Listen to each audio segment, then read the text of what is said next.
outsmarted them. You're live. What's your name? Say hello to the people. Hello to the people. There's no one here yet, though. Hello to the no one here yet. That's good when you turn your face sideways. You look pretty. No, the other sideways. If we like choppy at the beginning when nobody's here and as people come. We'll cut it off. Look, there's 6 people now. 6 people already? Why you guys? And 2 thumbs up. You already like us before you even got here. Stacy! You haven't even known what we were going to say yet. You may not like it. I hope you do. I hope you do. Okay, so actually, the reason we're coming live, I'm sorry, there's no breaking news. The only thing that is broken is our battery charger. I hate that thing. And so, as filming different segments is going to have to put off until Amazon reaches our front door with the new battery charger. So, we decided to just give you our nightly compendium all at one time. 18 people already. We love you people. You're awesome, so fast. Guys, so we can get right into it. All right, so, first off, how many of you have heard of this chica? Her name is... This is the best name ever. Sorry, go ahead. How is it that a mother could do this and say and call their child this with a straight face? Seriously, with the last name Winner... Winner, chicken dinner. You probably could have come up with something like... Olympic. Oh my gosh, that would have been awesome. My name is Olympic Winner. Instead, her name is literally Reality Leigh Winner. Reality Leigh Winner. Winter would have been better. Winter would have been better. It's Winner. It's Reality Winner. Really, seriously, her first and last name is Reality Winner. And a name like that usually wouldn't get top secret security clearance, but she did because she is a winner. Yes. She's a reality winner, but in my opinion, she is a reality winner spreading very, very unrealistic fake news. Okay, right. So this chica here who is very much anti-Trump. She's hang on. Step 1. What you need to move over. Whoa. Okay. Stepping one. La, da, da, no, now you're too far. No, you're good right there. Okay. Right. So, anyways. Oh, and those lights are horrific. I'm gonna go turn those off. Go ahead. Okay. So, Reality Leigh Winner, she leaked what she thought was some bombshell information to the news outlet The Intercept. And The Intercept was like, I think I should turn this person into the FBI. And Julian Assange is actually upset about this because he doesn't like any leakers to be turned in. Caitlin put this all into perspective for us, so kudos to Caitlin. And I'm just going to read some excerpts from her article first here. She published, and I haven't had a chance to actually bring this to you guys, she titles it literally, The Big Fat Compendium of Russiagate Debunkery, where she had everybody bring in to her all the different things that debunk this whole Russiagate madness. Well, lo and behold, right after she published this article, she's getting her inbox filled with everybody saying, well, what do you think about this chick?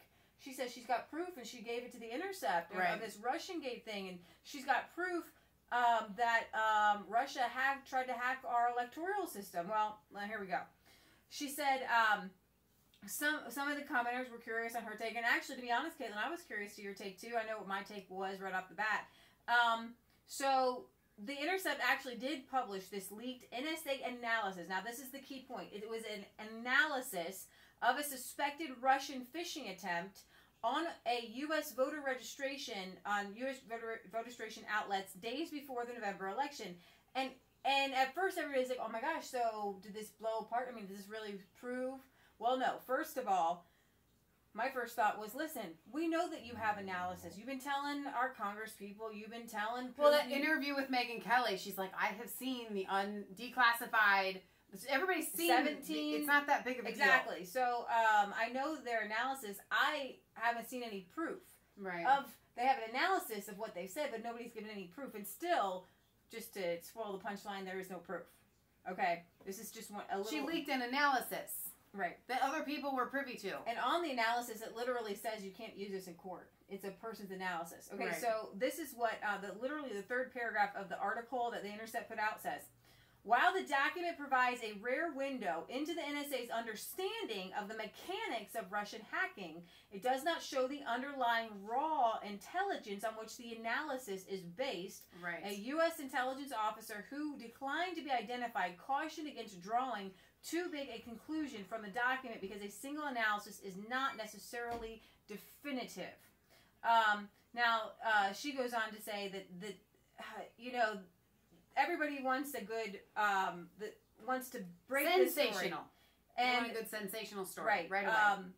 And this is still just one of those things. They've been breaking bombshells on this Russiagate forever, but none of us have seen any proof, and this still isn't proof. If you guys have not watched our video on Megyn Kelly's sit down with the different leaders, including Vladimir Putin, you need to go back and watch it. Putin slays her. There are several videos of him slaying her, not just their one-on-one interview, but the one with the group.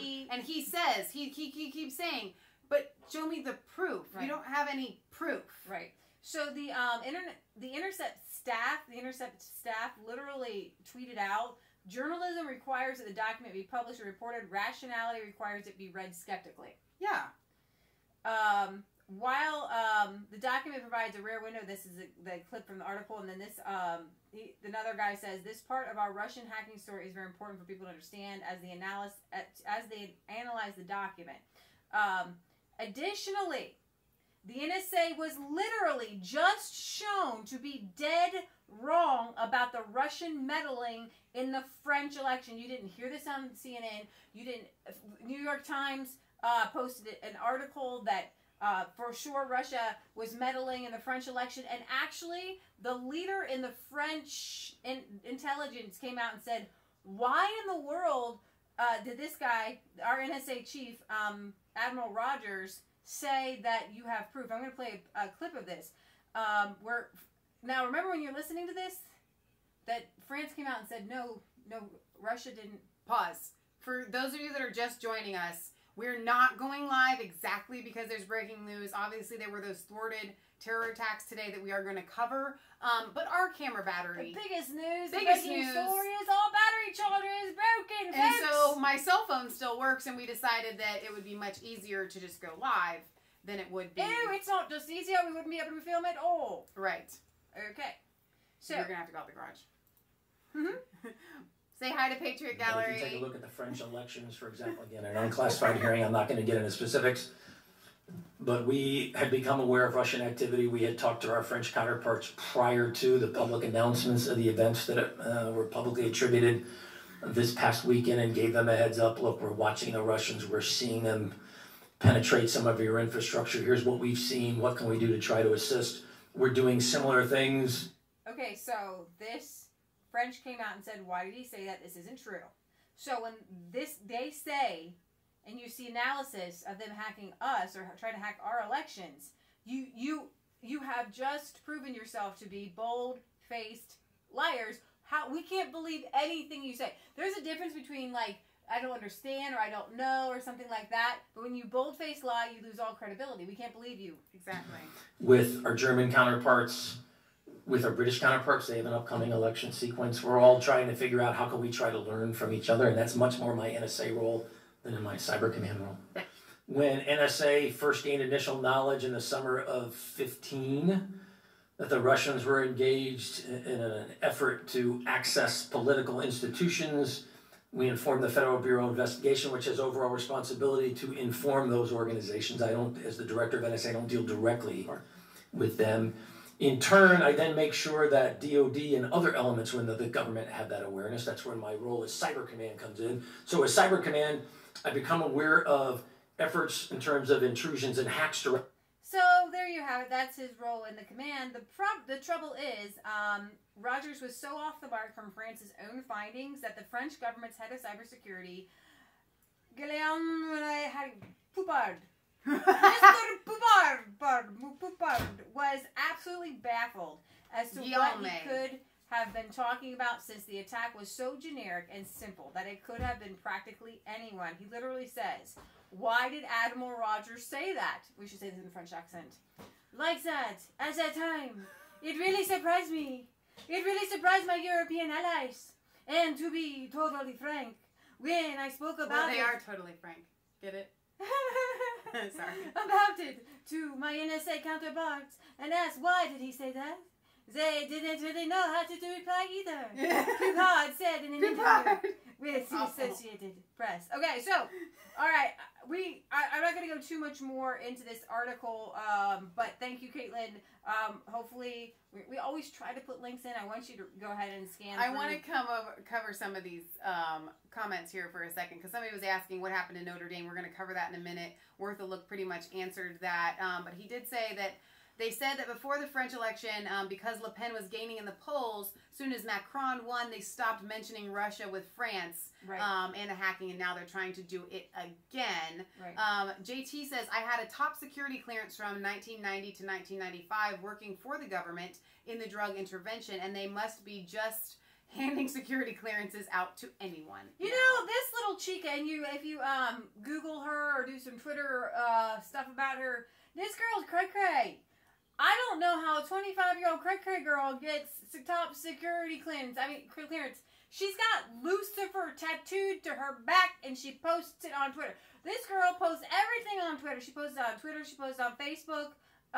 She loves Edward Snowden, which, you know, we're appreciative of Edward Snowden. Although, if she loves Edward Snowden, then you can kind of get, like, there might be a little bit of fandom there. Like, I want to get in somewhere where I can make a big name for myself, even though, sweetheart, your name's already pretty big. Do you want to remind the viewers that have just joined us what her name is? The girl who is the arrested leaker, she obviously wasn't very good at covering her tracks or anything like that. It's because she wanted to be another Edward Snowden. Reality winner. Hello to Poland. I think somebody had said that you guys were coming from Thailand. We love you all for joining us. Wow. Okay, so this is the kind of one of the big news stories today is Reality Leigh. And this is Caitlin Johnstone's article that she wrote. It's fantastic. We will, after we're done with this, link to this for you guys. Exactly. So to me, I smell a big fish. I think that because she seems to me mentally unstable. From what I have gotten from, she's highly immature on her Twitter and her Facebook. You think if you're handing out security clearances, you're not just handing them out to like people who like post all kinds of pictures on Twitter and of Lucifer on their back, and of Lucifer tattooed to their back and things like that. And she makes her political leanings very clear. And I would think that somebody with top secret, she's pretty much a major like Antifa, social justice warrior type person. Yeah. Okay, so that was interesting. And Caitlin also, she's posted this article, The Big Fat Compendium. Sit to the side so they can see. Oh, you closed out hang the Russian on, dolls. I'm bringing up the article itself. Because we went to Russia in, 94? We're Russian agents, if you didn't know. We went to Russia in 95, and we got those Russian dolls, the nesting dolls, and I was a little girl at the time. I loved those things. Right. You get little tiny, you put them all back together, and they're fantastic. So to have a little Putin and a little Trump, yeah. That would be hilarious. So I don't know if my computer's going to freeze up on me now, but of course, because we're going live. This happens to us a lot, FYI. When you guys aren't here for when we're filming, things freeze. And then I have to bring the laptop up and things like that. So I'm trying it's to bring all up conspiracy. Awesome article. Let me see if I open it. Let's see what other people have said. Reality winner is a crazy social justice warrior liberal who is guilty for being white. Yeah, she actually did say that. She tweeted out too that you're a terrorist if you're white, and then somebody else shared her tweet and was like, "So you're a terrorist, right?" Yeah. Pretty cool. She has a top secret clearance, right? Yes. Amber says surely she changed her name. That cannot be what her parents named her. That's very plausible. The leaker is crazy, and the Snowden connection shows she doesn't know the difference between the leaks to help the people versus leaks to hurry the president. Somebody else says she's ridiculous, social justice warrior liberal. Not hurry. Okay, correction. The government just wants to get rid of the president. Yes. Hello, Anthony. One news from Russia. Read www.russianinsider.com. It's a service run by Charles Bosman, an American living in Moscow. Okay, well, since that one isn't coming up, and of course, maybe it's because they will stay with us. There he is, Sadiq Khan, my favorite London mayor, and yours. Okay, so this is a video of Piers Morgan, grilling Sadiq here, and I thought I'd bring this. Did Barry send this? Barry. taken place. How many of those Hey, Mark. 400 have come back to London? Let me start over here. Mayor of the capital city where the most recent Sorry. You know what I like about him? taken His place. haircut. How many of those 400 have come back to London? The estimate is just over half. So when you Where look are at, they? when you look at when you look at the No, but seriously, How where are we are they? letting people back in to the UK who haven't just been trained, they've actually fought, potentially against our troops? How are we letting them back in without knowing exactly where they are and what they're up to? Because out of all the thousands of people that we're concerned about, surely those who've actually gone to fight are the biggest risk. well, that's one of the reasons why it doesn't make sense for the government to be cutting resources But from where those. are they? You're the mayor of this With capital respect, city. hold Where on a are second. they? I can't follow 400 people. What I can do is make sure Why with the can't policies, because what we can do is make sure that the resources for the police and the experts But why to follow can't these you people. instruct the police? Why can't you call Cressida Dick right now Well, I'll and tell say you why. every one of those people I'll tell who's you why. come back from a war zone, who's in Let London, me see I why. want them followed? Let me see why. Because the Met Police budget, roughly speaking, 15% to 20% is funded by me, the mayor. The rest comes from central government. If the Met Police budget is being shrunk and reduced, they've got to prioritise and use their resources in a sensible, savvy What way. could be a bigger priority than people coming back from a Syrian battlefield with intent to harm British citizens? Oh, Why sure. is it not the #1 priority? Why are these people just allowed to come back in the first place, and then the London mayor doesn't appear to have a clue or any of them are? I mean, no disrespect to you, but where are they? Well, that's one of the questions that obviously the police and security services are Yeah, but you're looking the into. mayor. But this chap here. Sadiq, you're the mayor of London. Sure, but can I say, look, the 3 men responsible for the attack on Saturday night hadn't come from overseas. They were, for all intents and purposes, integrated into our way of life. Not really integrated. Mark has what? Go ahead, Patriot Gallery. I don't want to Don't change get too subjects, close. but this guy here he believes in Sharia Sharia law. Yes, it's not changing And the he subject. is it's very a pertinent. lawyer to get people that free Absolutely, yeah. from terrorist attacks. Sadiq He's Khan a has lawyer so to many get links. people free from raping women. He's a lawyer for Sharia law. When Yep. he does things, he helps the Muslims. He helps Yeah. the terrorists. Yeah. Not Muslims, but terrorists, extreme terrorists. But I don't want to change the subject. But before what you were talking about, I was getting my dinner. Real deal. This is really important. That we can't let CNN or Hillary Clinton or criminals run what we're thinking. And Seth Rich, we believe, Was murdered. yeah, but see what he did is he found out that Democrats were breaking the law. And so he told the people, because the government is corrupt. We know CIA is corrupt, NSA is corrupt, FBI. Justice Department is corrupt, Yep. FBI is corrupt. So now we, the people, know that these people have broken the law. And what they're saying, look at Russia, look at Russia. They broke the law. The CIA, the NSA, and the FBI, and Hillary, and the Democrats are saying, I want justice because they broke the law and broke in and found out I was doing these criminal acts. Right. And I want them punished for breaking in and finding out I was a criminal. Right. Right. Now we have to stop listening to these people and say, somebody, there are men in this country who God has called to bring these people to justice. And we see through Seth Rich, through WikiLeaks, that NSA, there's another guy, Montgomery, who has brought 47 different cases of FBI spying on all these people. Right. Now we have to take this information as a people. We, the people, are in charge. And we got to take this information and tell FBI, shut up. NSA, shut up.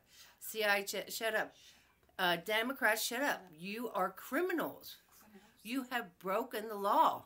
You Lay have it no down. right to speak anymore. CNN, ABC, NBC. Yep. You are Corroborating. with these No, people. collaborating.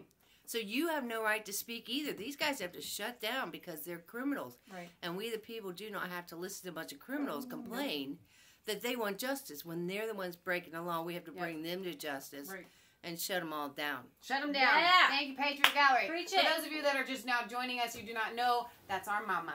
She will not be filmed. I could have just snuck and pressed that button on my phone and flipped the camera, and she never. Then she would. I would die in my sleep. Would die. Just might as well end my own life.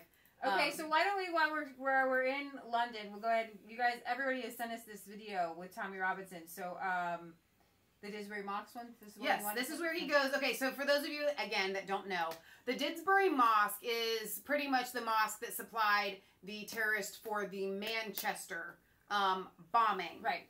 So Tommy Robinson, of course, brave man, takes it upon himself to go to the Didsbury Mosque because and we've shown this a little bit after, they've come out and pretty much said, oh, we don't condone the jihadist terrorists. We're so upset that this has happened. And so he goes, and we'll just let him speak for himself. But he was also interviewed by Alex Jones today. And one key thing that Tommy said was, if something doesn't change, the men of the United Kingdom are going to start taking matters into their own hands. And you guys are this close to having that happen. Right. So things have to change. Publicly condemned the terrorist attack in Manchester. It took us 10 minutes to go and look through the previous speakers that have come here in the last year. Speakers who have called for the death of homosexuals, who have called for the killing of British troops, have called for the killing of apostates. I said, and then they come out. I said, how dare they? That's what I get. How dare they? This mosque has acted as a stepping stone for dead children in Manchester. Somebody on here says they don't like Tommy Robinson. I can't help you there. I love the guy. Do they think we're that stupid that they can just come out after a terrorist attack, after they've promoted hatred time and time again? So you've had hate speaker after hate speaker after hate speaker in this mosque. Okay. Well, no, you said in your advert that your mosque is open for everybody. Okay, can I talk to you? Yeah. So can I speak to him now? Yeah, if you want to speak, I can ring him now, but it's not allowed to. Well, he's not here. No, he's not here now. This centre, I said, I don't know how stupid you think the British public are. So you condemn a terrorist attack, but you've had hate preachers here calling for the death of apostates, calling for the death of homosexuals. This mosque is a stepping stone for dead children in Manchester. That's what this is. Yeah, but if you want to complain, you can complain. I don't want to complain, mate. I don't want to complain. What I want to do is I want a viral video to expose this mosque. If I had my way, I'd close this mosque down in seconds. Okay, if you want, we can speak. So no one's here to talk. No one's here to answer questions. No, you said in your advert you said we condemn the attack and we're happy for people to come down and talk. Okay, but we are not in charge here. You can speak to the management themselves. He says we're not in charge here. You can speak to the imam himself. There's no imam here. No. But there's no imam here. So no press. No. Oh mate, are you an imam? Are you an imam? Are you an imam? No. No? If you want to speak, you can speak with the management. I want to ask questions, mate. I want to ask questions. Hang on 1 second. I gotta talk to this guy. You've all been in these kind of situations where the one person is just not standing up the way they should. You have to take them to the side. Why would this mosque, if this is a peaceful mosque, why would you have hate preacher after hate preacher after hate preacher? That's not true. Yes, it is true. Abdul Rahim Green. The Quran says that Allah has given men a superiority over women. There you go. It's in the Quran. That's not true. Quick. Mohammed Adam. You saw the Charlie Hebdo attacks. You thought that was justified. That's what I was thinking, yeah. They do the right thing. Yes, it is true. What are you telling me? That they haven't spoken? Are you telling me that they haven't spoken? Are you telling me they haven't spoken? False allegations is Like what I he said, said. false allegations. What do you mean false allegations? Are you telling me they haven't spoken? Look, my friend, it's Ramadan. It's Ramadan. Yes. Yes, children's side. Oh, mate, we've got dead children in Manchester because of the hatred that you're promoting. We can speak. So come talk then.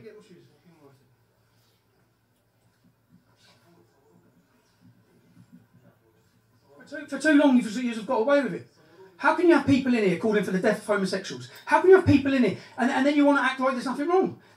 What's not true?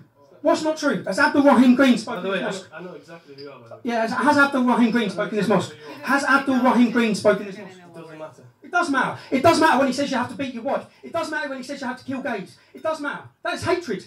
If you said out on the street what you're saying here, you'll be arrested. He doesn't speak here. He has spoken. Are you telling me he hasn't spoken? Are you telling me he hasn't spoken? Has Abdul Rahim Green spoken? Has Abdul Rahim Green spoken? No. Has Quick spoken? I have no idea. Hate speaker after hate speaker after hate speaker. And you think, you know what? It's an insult to the victims. It's an insult to the victims that you say. Oh. You condemn it. You condemn it whilst promoting hatred every week. They come back in a minute. After the leaders of the mosque refused to speak, we decided to return to continue to demand answers. That's fine, I'm waiting. They're gone. Will you wait for me to enter the premises without permission? Okay, no. Thank you. This mosque where we are, so you have to understand, okay? In this old church, they're promoting hatred and war against all of us. Some of the speakers, why I want to go in there, which they're stopping, now they're stopping us. They've got guards now. Well, they put them little yellow vests to make them like a guard. So he can't speak. obviously he's teaching in it, so. Yeah. There's no issues, is there? There is issues. There's issues. I'll tell you the issues. Abu Qatada has spoken in this mosque. Yeah? I don't know. That guy. You don't know who Abu Qatada is? No. Oh, It's all people who leave Islam, their children and their wives can be killed. Quick has spoken. Abu Qatada. Quick has spoken in this mosque. Quick. Yeah, but that's all. It's all theories, isn't it? Or it's not proven, is it? Or What's not proven? Yes, it's on video. This is on video. Quick, who spoke in this mosque, said that homosexuals have to be executed. What is the position of Islam on homosexuality? They asked me this. It's a newspaper, right? So I said, put my name in the paper. The position is death. And we cannot change Islam. If a preacher stands up, if a preacher stands up and says we can kill homosexuals, is that not preaching hate? Ain't no preacher said that though. Yes, there is. Okay, Ain't no preacher said that though. We'll see a video of it on this video. The position is death. Priests saying the same thing. Priests don't say that. Of course they do. When does a priest say homosexuals should be executed? Yourself, man. You find me. You're telling me no priest say that? No, I'm not. That what? No priest say that? Kill gays. Yeah. Stoned to death. If someone leaves Islam, should they be killed? What this is what people need to realise at home. Yeah, I see people saying, "Oh yeah, they've come out and condemned it." They have hate speaker after hate speaker after hate speaker every single week. It's not good enough. Condemning it's not good enough. You end up with dead children in Manchester because of what they're saying, because of what they're promoting. One of the men that spoke in this mosque said the only way to get to heaven is to die fighting jihad against non-Muslims. And then they want to act like it hasn't happened.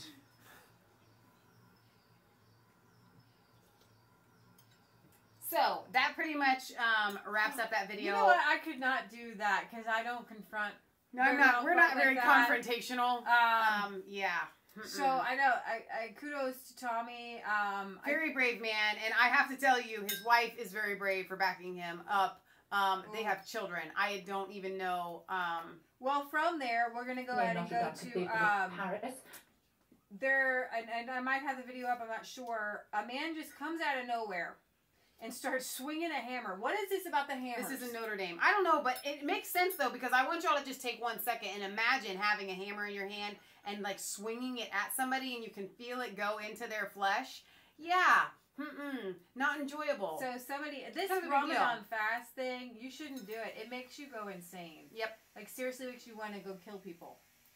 Police have sealed off the area, asking the public to stay away from the scene. Sam Cowley is here. Hi Sam, what more do we know? Well, I've just been through colleagues in France. Actually, there's these are live pictures, I should say, as we're chatting. Local journalists with an office very close by is reporting that crowds are being cleared, is being seized, security forces are on the scene, and there is an individual they describe as lying on the ground inert. Now, the early reports were that a man had been shot and injured after attacking a police officer or a security officer of some kind with a hammer. Those details are unconfirmed. What we do know from eyewitness, a credible eyewitness, in other words, a colleague on the ground, is that this individual appears to have been... So now we have a machete man, a hammer man. If you are not from the United States, maybe you don't know. Car people. We do have Hammer Man. We have MC Hammer. We have stabbing people. You know, I think somebody's going to come out with tacks next time and just start throwing tacks at people. Operating alone and is now lying inert on the ground. So the condition of the attacker unknown. And this, of course, because it's so close to the atrocities we experienced in London, and because France and neighbouring Belgium and Germany have all seen more than their fair share of terrorist atrocities, the assumption is always going to be that this may be some terrorist-related. Of course it was a terrorist attack. People don't just go wailing at police officers with hammers. Right, exactly. And you just don't usually do that. Remember, I wasn't going to go live, so you're going to have to bear with me with my... this is real deal. This is how we do things when you guys aren't here. This is what we edit. Exactly. So I've got a video here. That's actually a different one. I don't know. They see you jumping through videos all the time. That's no surprise. Yeah, I know. I have the video, and just bear with me because I have the video of the Notre Dame attack here. And it's really... It's really odd the way he just comes flying at him and just starts swinging a hammer. Oh, this is interesting. These poor people stuck in the cathedral. Like, I didn't do it. Not me. Praying, kind of just hanging, chilling here give up. in church here. That's might give up. That's a Star Wars quote. Sorry, I can't help it. The hammer attack. There's a hammer video here. Hang on, if you stick with me. I know as I'm scrolling through. Where's the hammer video? So earlier we were talking about the different. Well, I guess we filmed it. We got one film in, and then our batteries died. Right. So I can't remember what all we did live, but we were talking about the different countries and their arming or not arming of the police. We covered Nigel Farage and him saying that he thinks that all of the police officers in the United Kingdom should be armed police officers. Leigh and I have to be honest, we do bring you the news, but I haven't really researched. I know that Sweden does have armed officers. I know that the United Kingdom does have some armed officers. I'm not really sure about France. I think they have armed officers. He had, okay, this is another one. Can anybody help me out here? Hang on. Not only was it a hammer, but it appears that it was also knives, and I forgot to tell you, he shouted, "This is for Syria." Do you have any volume here? Where's the volume? Really? Where's the volume? I don't know, but our volume was just working a second ago. Yeah. Technical difficulties. I bet it's just that video. You think so? Probably. Try another one. Yeah. Nope. No. Where's our volume? Did I kick it? I bet you kicked it down there. Did I kick it? Go down there and check. Okay, all right. So behind the scenes, while you're here with us, read those about the guns in a minute. What, Ma? The volume is off. It is off. Yeah. We have a surround sound system there, and that's why we're always bending over. I think you guys figured that out. It's the button. There's that one button. I don't know which one. No, it can't be the button because we're going live, and that will take me a minute. It's the six direct button down here. All right. Come talk to the people. You're here live. We're not shutting down. Well, you have to be playing something so we know when it comes back.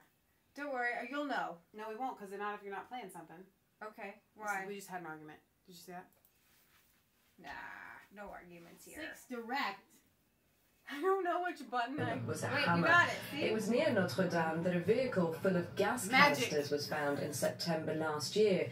France has been in a state of emergency since the end of 2015. Joining me now, our international affairs editor Armin Georgian. Armin, another attack on a police officer. A police officer was killed on the Champs-Elysees in April. You know what? I don't really care what you have to say. I just want to show you the video of the attack. Seriously, where'd the video go? At the same time, I don't believe anything unless somebody who is not prejudiced by the government or by the left or by globalists films it and shows us. Right. Justin, who is AKA Worth a Look, says that he doesn't think that the police in France carry weapons, but some do, he believes. Unless that's changed since the terror attacks. Oh, there he's on the ground. Ooh, you gotta make that bigger so we can see that. Well, no, that one won't go big enough. You know what I don't like about Twitter is you can't make videos bigger sometimes. And it's not loud. Can it get any louder? Oh, yeah, I'm not trying to listen to it. I'm just trying to show you the one video. They have the video with like, he just comes out of nowhere. Sometimes, real deal, guys. Sorry. They stick with us anyway. Well, right, guys. Here's poor people just fleeing, and that's another little story I meant to bring you guys the other day. There was a soccer game in Italy, and somebody heard like a bang, and they caused a giant stampede, and hundreds and hundreds of people were injured. I did not hear about that. Yeah, so I guess you're not going to see the man rush the police with the hammer, because I can't find it right now. You could go on Twitter and find it. But this is actually it was a soccer game, and all of a sudden, if you click on the YouTube video tab, it'll make it bigger. Whoa, whoa.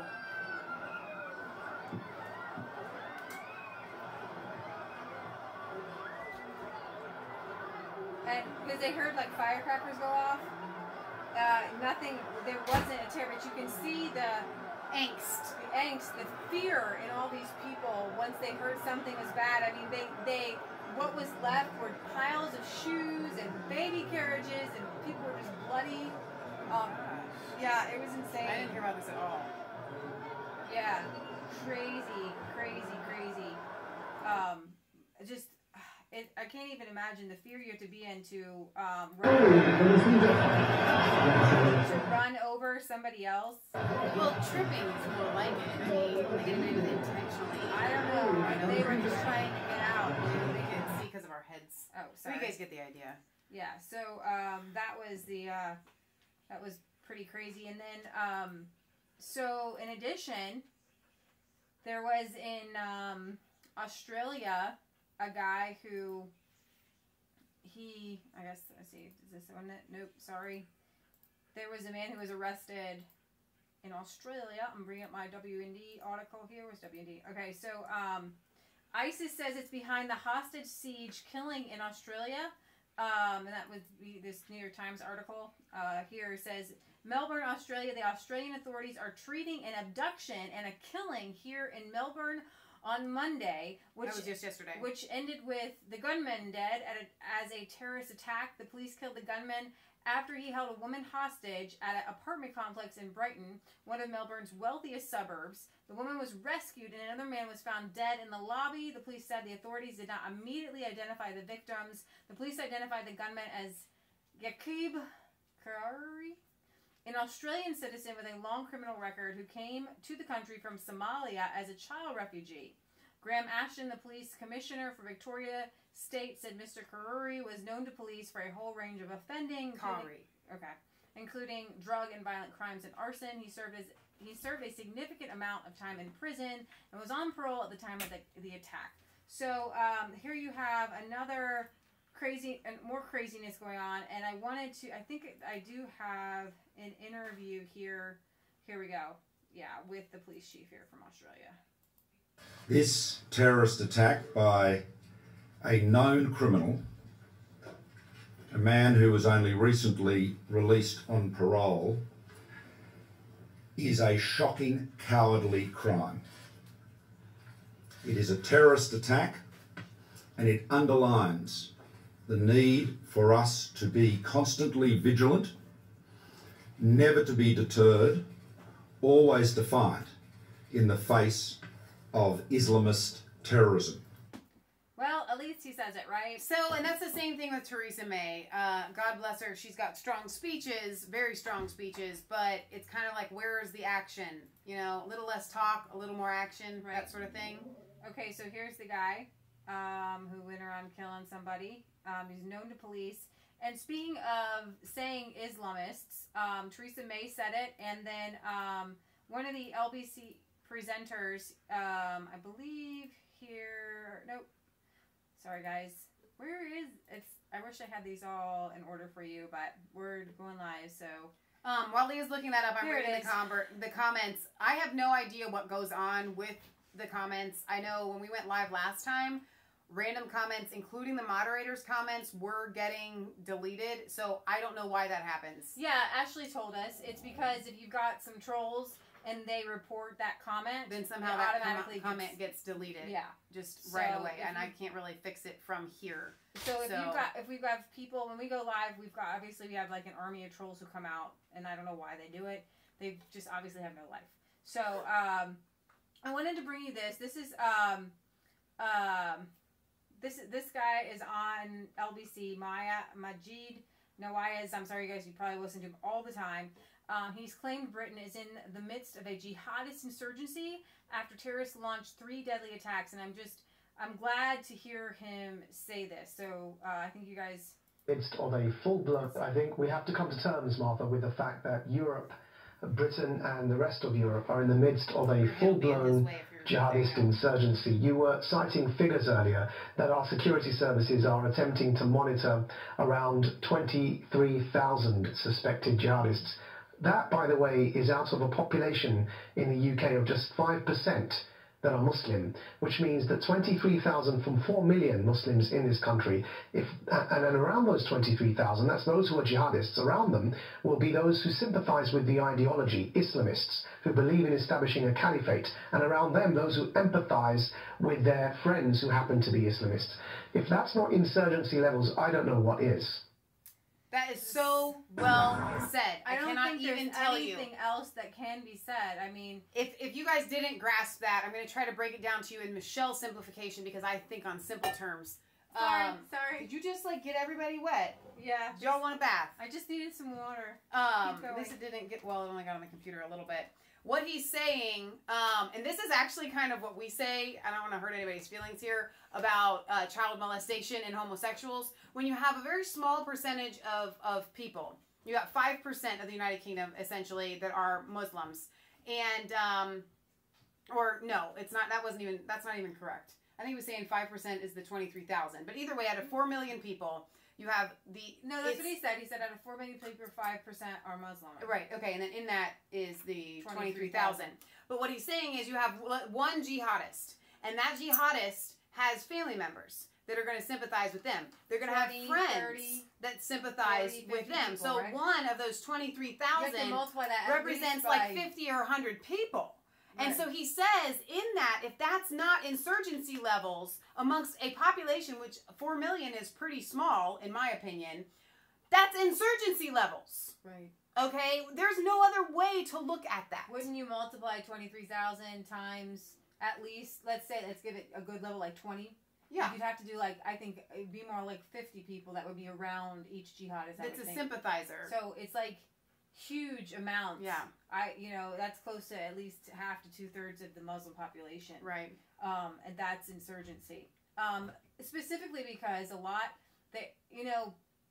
all of the refugees coming in are young, healthy males, not necessarily in the the 70s and 80s, the refugees were families, but then they are having kids, and then those kids are turning, Right. Were you going to play Theresa May's thing, or what do you got next?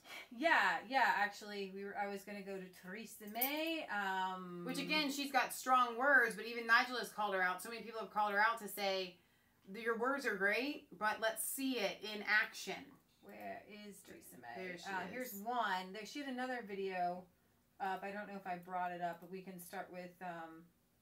Actually, Nigel put her up a couple times, so...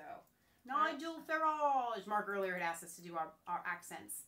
If we're in the UK, we might as well do them. Longer prison sentences for those convicted of terrorist offences. Duh. I mean, making it easier for the authorities to deport foreign terrorist suspects back to their... We have to stop here real quick, because she is channeling Betty Rubble right now. With the yeah, she is! Look at that!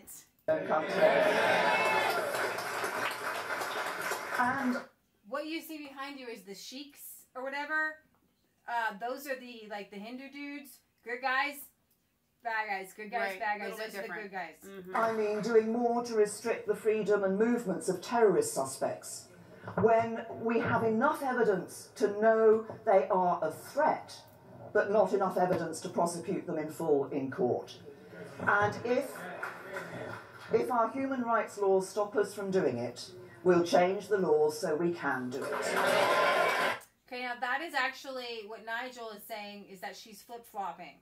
What she's saying is that if the human rights laws don't allow us to monitor these guys, to keep good tabs on him, she says we'll change the laws. Now, Nigel is just upset because he's calling her U-turn May, because... that's not where she was just a little bit ago. I know. And it's like, why didn't you have this stance before the people died? Theresa May says she will change any laws that get in the way of preventing jihadis from launching attacks in Britain. Now, we have to be careful. You guys need to tell May that you don't want the internet crackdown on hate speech, because she keeps talking about that. Like it's a constant thing with her. The people who are going to be cracked down are the right-wing people or people who speak out against jihadis or Muslims. It's not going to be, they're not going to go through all the videos of all the people that the mosques have come that talk about all the hate speech and stuff like that. It's not going to be against Islamists. Let's see. Keeney says, too late, he says it's already cracked on. Yeah, I know. They do that here obviously, too. the job that the police and the security services are doing on a day-to-day basis is working up and from all sources, getting intelligence about plots being planned. And I understand that obviously they've identified two of the individuals who were responsible for the horrific attack that took place at London Bridge. But as I understand it, they've said that they had no intelligence that an attack was being planned. What we need to do now, of course, is recognise that as the threat evolves, we need to ensure that we're adapting our response to meet that evolving threat. So that's why I will look at giving more powers to the police and the security service, longer sentences for terrorist-related offences, dealing with this issue of the internet and ensuring there's no safe space online for terrorists, and dealing with extremism online as well. I think all extremism can be grouped into any category. Do you know so that you lost me there, May. I was with you. You know, there's a lot of Americans like Pamela Geller, Michael Savage. They're literally banned from coming into the UK because of their hate speech laws. Exactly. All of these are important. Just must refer you to the Foreign Secretary's words just a few moments ago. He said people are looking at the front pages. How on earth can we let? How on earth can we have let this guy, or possibly more, through the net? What happened? How can he possibly be on a Channel 4 programme then committing atrocities like this? Is the Foreign Secretary right about that? Well, I absolutely recognise people's concerns. We want to stop attacks from taking place. We want to identify those who are seeking to do us harm and stop them from doing that harm. But the people who get arrested are Tommy Robinson and Britain First and crazy. I mean, I don't understand. Exactly. Over the last 3 months, we've had 3 horrific, terrible attacks in the United Kingdom. We've also seen the police and security services foiling 5 other potential attacks. Okay, that's insane. Right. That's insane. Foiling 5 other attacks. What we need to do now is to see how the threat is evolving, and it is evolving. It's not enough to foil an attack. You've got to stop why it's coming in. Right. It's kind of like if your home is invaded with spiders, and you're like, but I killed that one, and I killed that one, and I killed that one. Where are they coming from? Why are you, it's like your door's wide open. Around here, we use an ortho product called Home Defense Max. You spray it around your house, and it keeps the spiders out. And you know what else we do? Is we buy bug bombs. Now, unfortunately, that's not going to work because in order for a bug bomb to work in your house, everybody's got to evacuate and then you kill the bugs. It's not going to work with a terrorist exactly, but at least we could stop them from coming in. Seeing terrorism, breeding terrorism. We've seen that tempo of attack over the last 3 months. We need to ask how we need to adapt our response to ensure that we can prevent these in the future. There's an issue of adapting the response, but there's an issue of record, and it is the Foreign Secretary himself who said that questions need to be answered by MI5 and the police. I can't answer those questions now. Can you answer those questions? The MI5 and the police have already said, after the Manchester attack, that they would be looking and reviewing how they dealt with that. And you know, I got to say, though, I do like how Theresa May speaks. She speaks well. She speaks really well. Right. So I think I need to do a little retraction, or I had a little bit of an error. I think earlier I had said that when we covered the jihadis next door, that it was one of the Manchester attackers, and it was one of the London Bridge attackers. And I think I misspoke there when I said Didsbury Mosque? Okay. No, not the Didsbury Mosque. Oh. The jihadis next door. Okay. Video that was played on, I think somebody had just said Channel 4, where they were holding up the ISIS flag.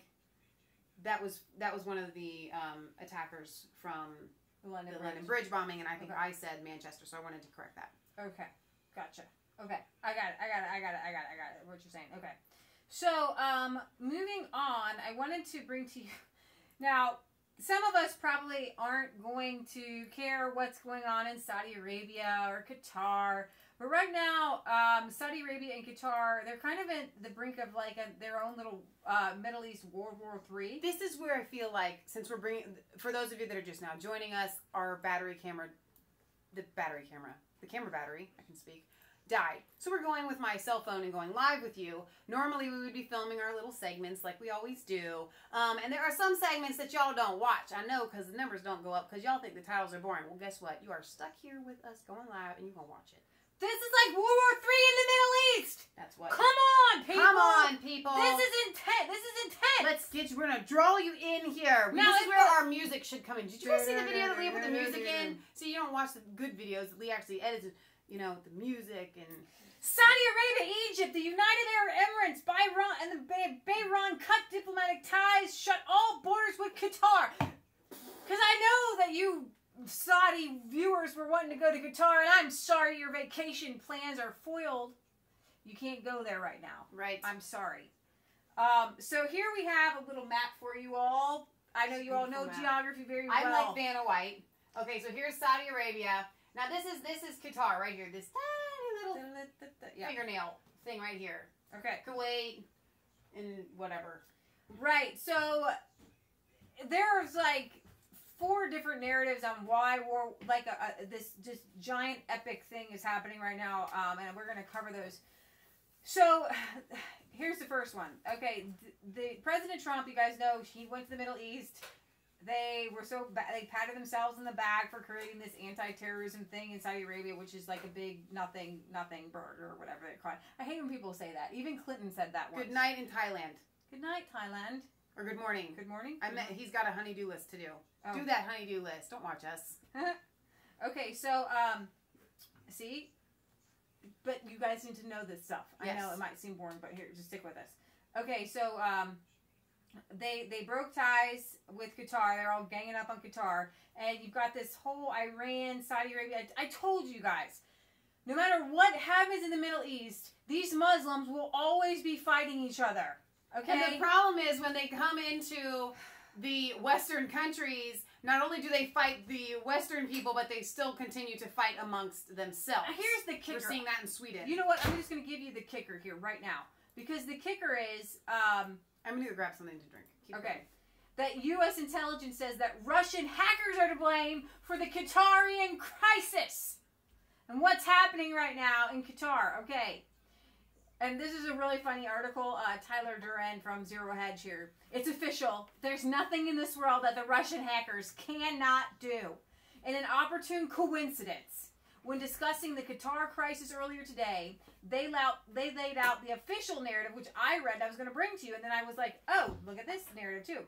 Behind the dramatic fallout in diplomacy between Qatar and Saudi Arabia, which was, according to the official narrative, the reason for the latest Gulf crisis, in which a coalition of Saudi-led states cut off diplomatic and economic ties with Qatar, is because, to everyone's stunned amazement, Qatar was funding terrorists. Shocking. Saudi said, oh my gosh, you're funding terrorists? I can't believe we cannot deal with you funding terrorists because we're the only people that are allowed to fund terrorists. And after That's what Saudi Arabia is saying. After Trump's recent visit to Saudi Arabia, in which he urged a crackdown on financial support for terrorism, and also following the FT's report that Qatar had directly provided $1 billion in funding to Iran and Al-Qaeda spin-off, Saudi Arabia finally had enough with its rogue neighbor, terrorist supporter, and in recent years had made ideologically unacceptable overtures towards the Shia Iran and to Russia. You're trying to be friends with the Shia Iran and Russia, and we're just that enough. We're going to just cut it all off with you.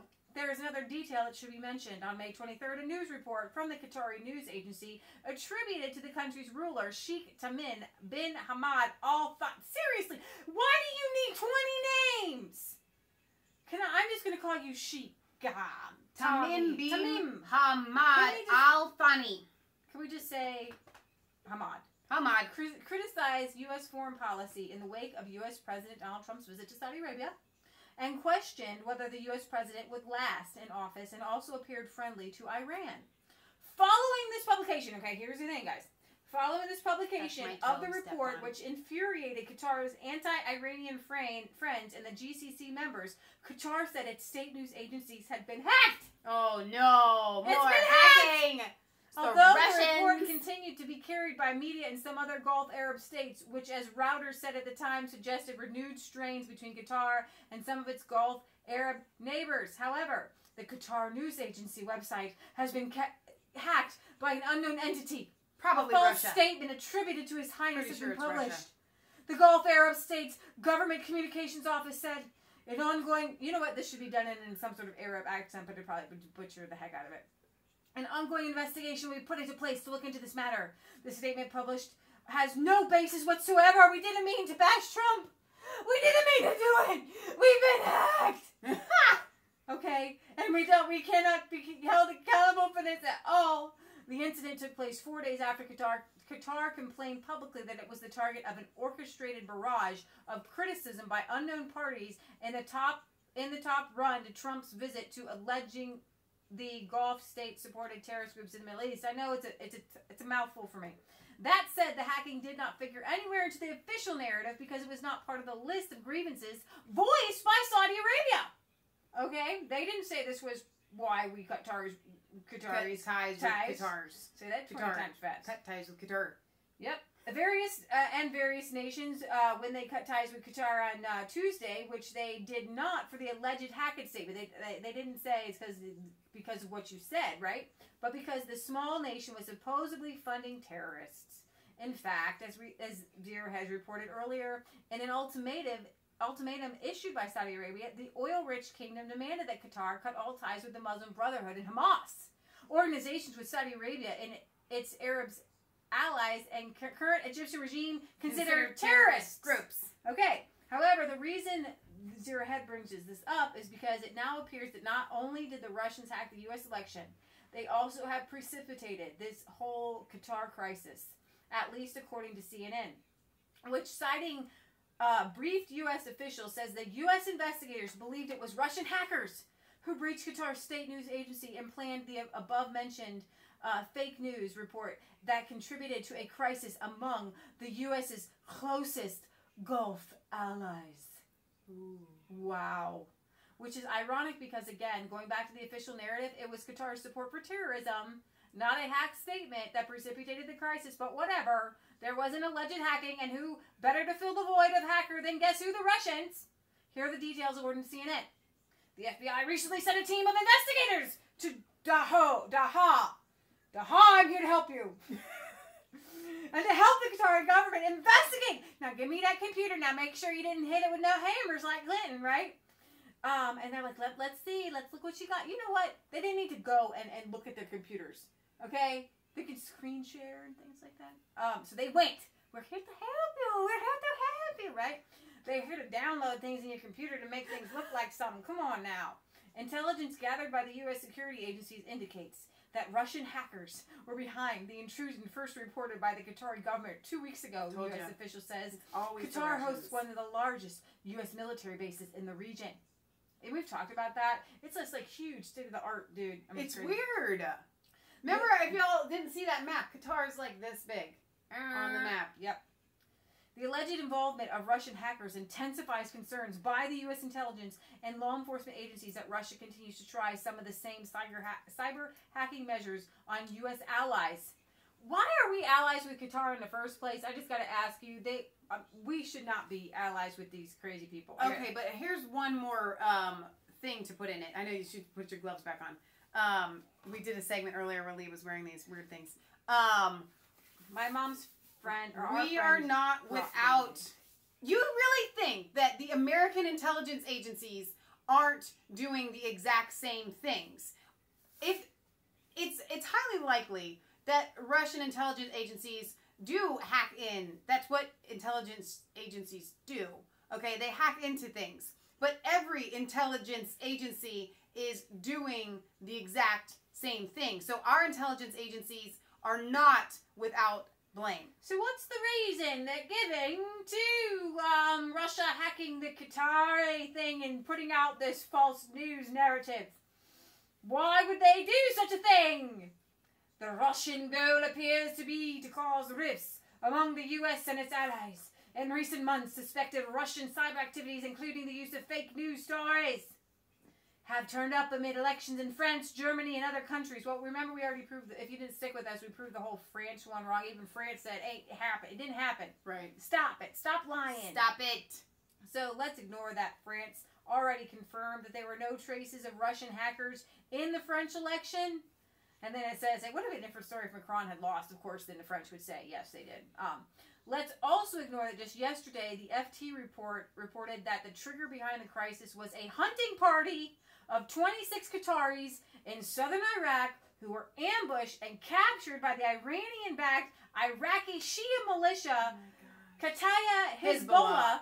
A hostage situation which Qatar eventually used as a pretext to give Iran $700 million in cash. They're really good at this, Iran. All right, here's what it breaks down to. War equals money laundering. Yeah.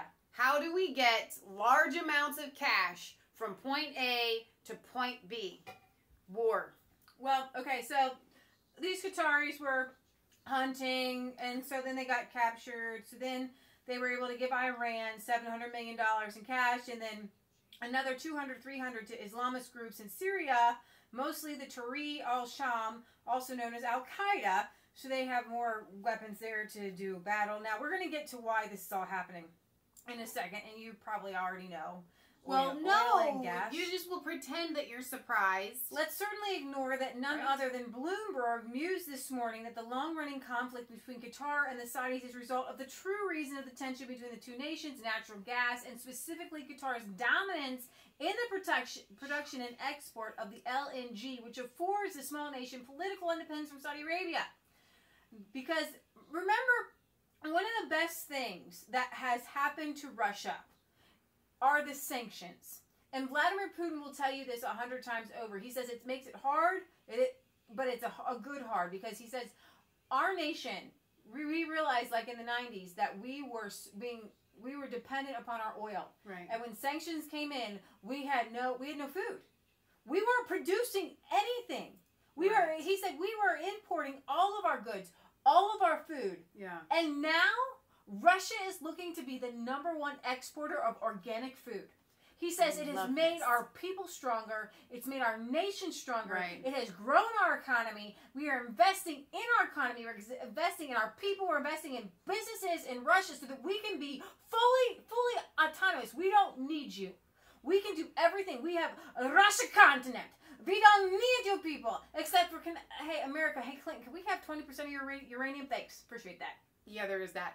Listen, we went to Russia. Once again, I'm telling you because I feel like I am a Russian agent. Definitely, because we went there in 1995. One of the only phrases that our uncle, who was living there at the time, started a big, giant U.S. company. Procter & Gamble. In Russia, and he married his interpreter, who is now a Russian aunt. Right. Weird situation. But when we were there, you get approached a lot of times when you're American, because they can just tell, and they ask you if you want to buy certain things. So he taught us this phrase. Yeah, ni nada. Which means I don't want any. No, I don't want any. Nope, don't okay? want it. So when Vladimir Putin is approached by NATO and the EU Oh, and girl, all of bring these down things, the Russian smack. Putin just goes, Ni nada. nada. Yet. Okay? One of my favorite things that we get to do here on Resistance Chicks is to encourage our viewers, because we're not married, to have babies. If you're married, I want y'all to be popping them out like there is no tomorrow. You know, in Russia, you get paid. You know, he told it. This is it exactly to what I Kelly. was getting to. He told that to Yes. Megyn Kelly. He said, "You have more than 2 kids. You come to my country. We'd pay you to have babies. We pay you to have babies pay you. in Russia.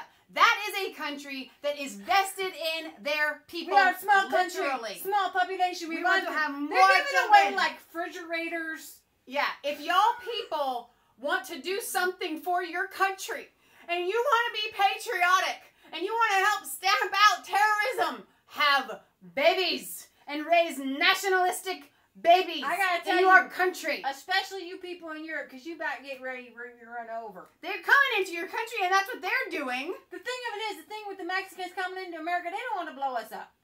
Okay? They don't want to kill us. All right? There's a whole nother dynamic there. They're not trying to do war here. Al says, pop them out subscribers after the stream, please. Yes. What? Yeah, well, they do. Mexican gangs and drug cartels, Yes. they come in here to kill us. Yes. That is true. There are Mexican gangs and drug cartels. That is very much true. But the Mexican people don't have the ideology. You girls are obviously ex-KGB agents. FBI is coming How for did you. you Go know? back to Russia. How did you know? guess? Don't you know that our American accents are very good? We do I excellent very much American like my accents. Russian accent. Most of, we did spend time there. I babysat my cousin, who spoke nothing but Russian. Right. I didn't know how to talk to the child because all he knew was Russian, and his grandma was there. All she knew was Russian, and we were having some issues there. But okay. Right. All right. Spasiba. Spasiba. Thank you. That's all I got. Yeah. You just smile a lot. Okay.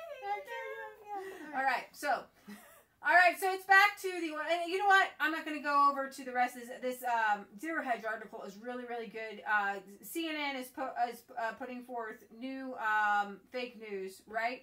So let's go to our little map here. The map.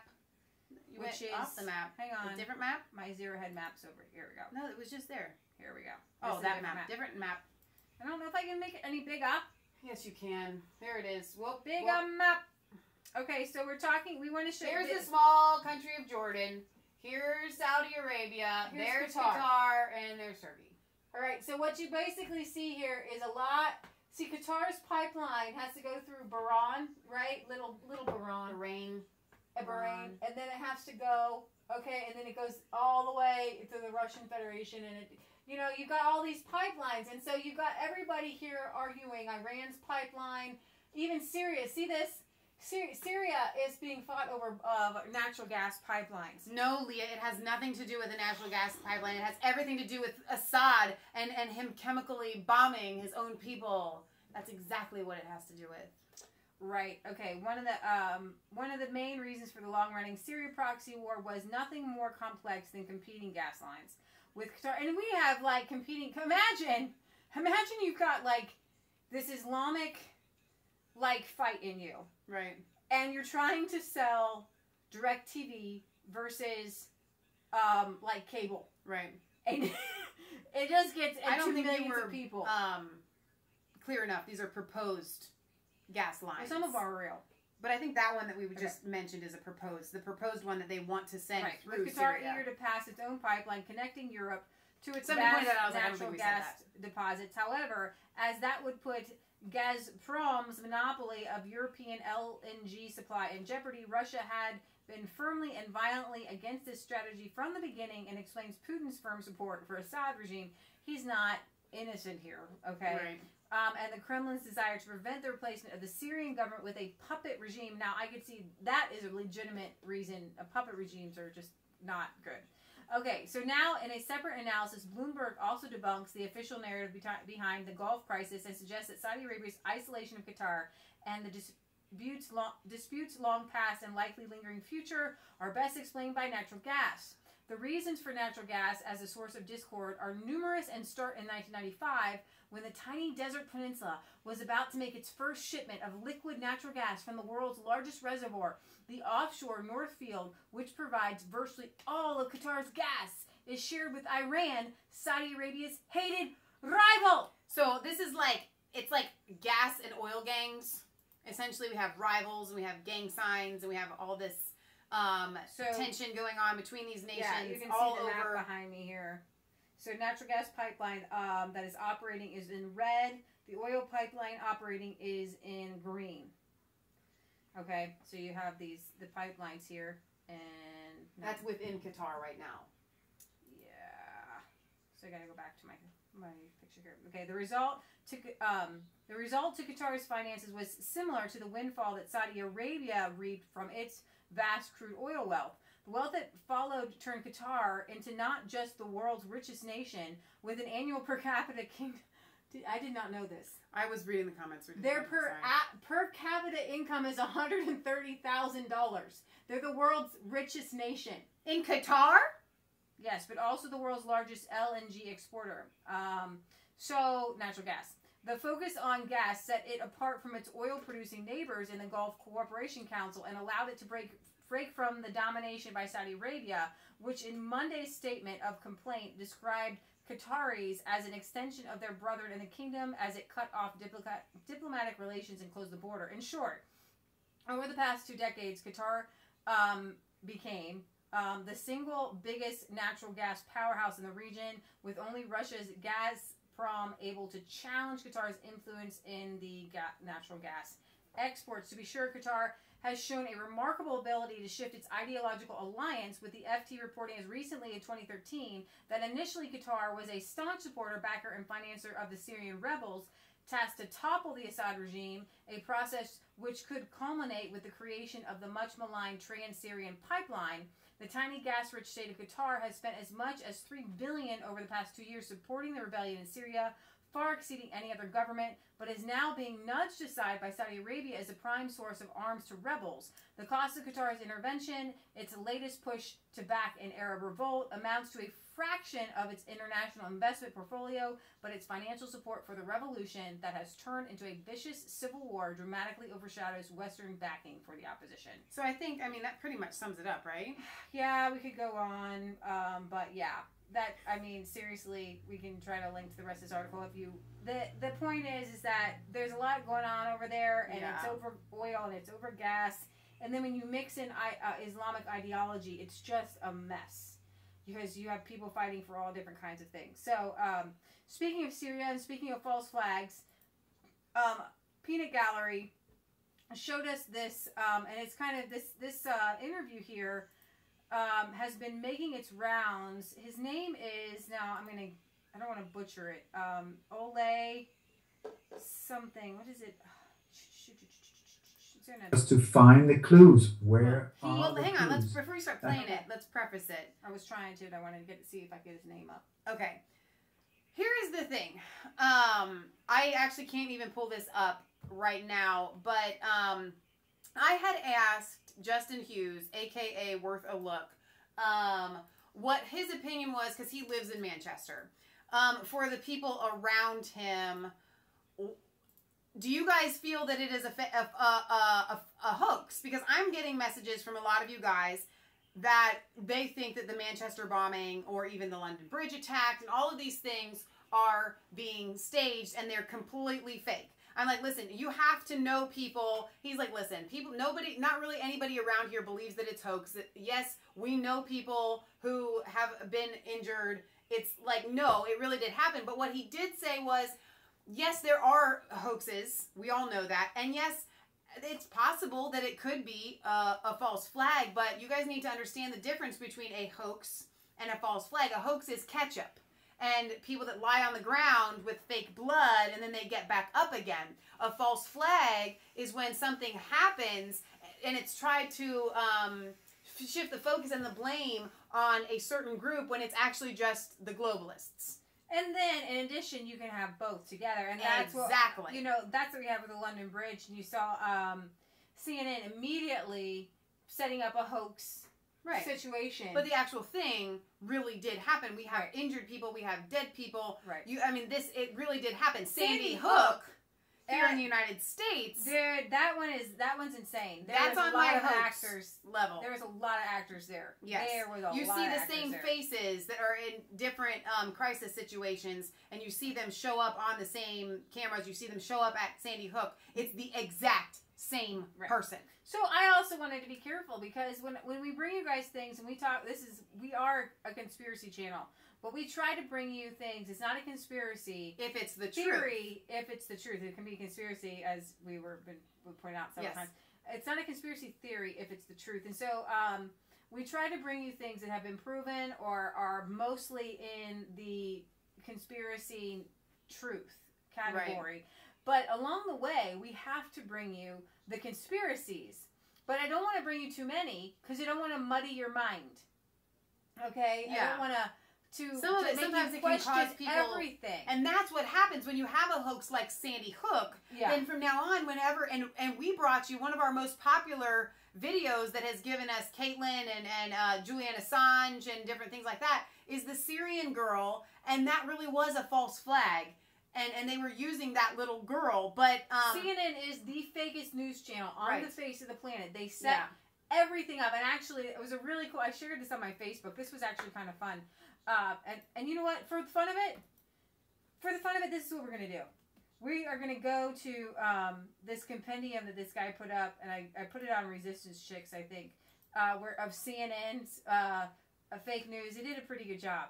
So we have to be able to look at both sides and call it out when it's a hoax, call it out when it's a false flag. People actually got injured, and it was the wrong people doing it, and when it really is. In this case, radical Islamic terror. Right. Okay? So we're going to bring you the crisis solution. So I wanted to preface that we do not believe that the London Bridge was a hoax at all. It wasn't. Manchester was not a hoax. That didn't happen. But there are these crisis places that stage these events. And so we want to bring you that. But I just wanted to make it very clear before we do that you don't just go calling everything a hoax from now on. You just have to be aware of all sides. Yeah. Maybe I find it in my history. It's really cool. This CNN fake news. I think it was part 1. I don't know. Fun. I think the Young Turks are even more fake than CNN. Of course they aren't as big, but they are popular enough. A young kid in a war zone with no schools and she tweets. That's the Syrian girl. Let's see. Americans are divided right now. The divide is real and it is distressing. And it's partly because of Facebook. This is fun. And when I say fake news, I mean stories that are designed to trick people into believing lies. Deception 101. I see 3 buckets of them. Number 1, total hoax sites with totally made-up news solely trying to trick you. What if it was hijacking or terrorism or mechanical failure or pilot error, but what if it was something fully that we don't really understand? A lot of people have been asking about black holes and on and on and on and all of these conspiracy theories. Let's look at this. Noah says, what else can you think about? Black hole, Bermuda Triangle. And then Dejri says, just like the movie Lost. And of course, they're also referencing the Twilight Zone, which is a very similar plot. That's what people are saying. I know it's preposterous, but is it preposterous, you think, Mary? Well, it is. A black hole is about, you know, a small black hole would suck in our entire universe, so we know it's not that. Bermuda Triangle is often weather, and Lost is a TV show. So I think I always like things for which there's data, history, crunch the numbers. So for me, those aren't there, but I think it's wonderful that the whole world is trying to help with their theories, and I absolutely love the theories. Absolutely, because people are trying to find answers to something that's unexplained right now. What happens to these people that it's not just that they've vanished, but we haven't heard anything in all this time. And because we all know how impossible it is, and it's where every conspiracy falls apart. How do you keep everyone quiet? Brad, I'm glad you brought that up, because we have been talking about this. I've been getting questions from viewers on social media, through email, and even on the streets. Especially today, on a day when we deal with the supernatural. When we go to church, the supernatural power of God. You deal with all of that. People are saying to me, why aren't you talking about the possibility, and I'm just putting it out there, that something odd happened to this plane, something beyond our understanding. Have you dealt with that on your show, and are you surprised that people are raising those questions? Listen, when you do a show like Decoded, no one gets crazier email than me. And we all kind of roll our eyes at conspiracy theories. But what conspiracy theories do is they ask the hardest, most outrageous questions sometimes, but every once in a while they're right. And that's what we have to remember here. I mean, right? I think why it's captured our attention is because there is no logical explanation right now. Right? You can say, oh, it crashed into the ocean, but something just seems, where are the parts? Where are the pieces? Do you guys remember when this happened and that plane went missing? So for those of you that have no idea what we're talking about here, that flight went completely off the radar. They couldn't find it. They couldn't find a crash site.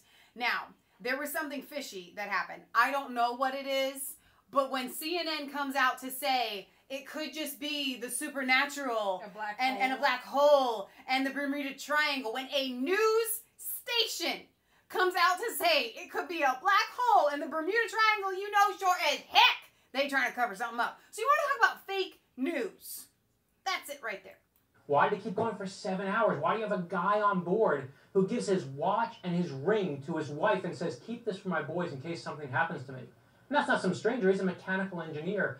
Something smells wrong. And, you know, one of my favorite reporters once said to me that the American people always will sniff for the truth until they find it. And there's something about the story that just strikes us at our core where something seems really fishy. It just smells terrible. And you know what? When that happens, I'm not one of those believers in, you know, that aliens came down or anything like that. Well, but you do have to stop and go, how does a jetliner with almost 200 people on it disappear? Absolutely. How are they just gone? You know what? You do have to ask that question. Who did it? Who done it? Absolutely. Also interesting is, remember, it's illegal to possess these stolen documents. It's different for the media. So everything you learn about this, you're learning from us. Did you guys remember that? That was probably the worst. When Clinton's emails came out, you can't look at them. They can't be on your computer because it's illegal. But we can do it. We're the media. Trust us. And in full disclosure, let's take a look at what is in there and what it means. Joining us now, CNN.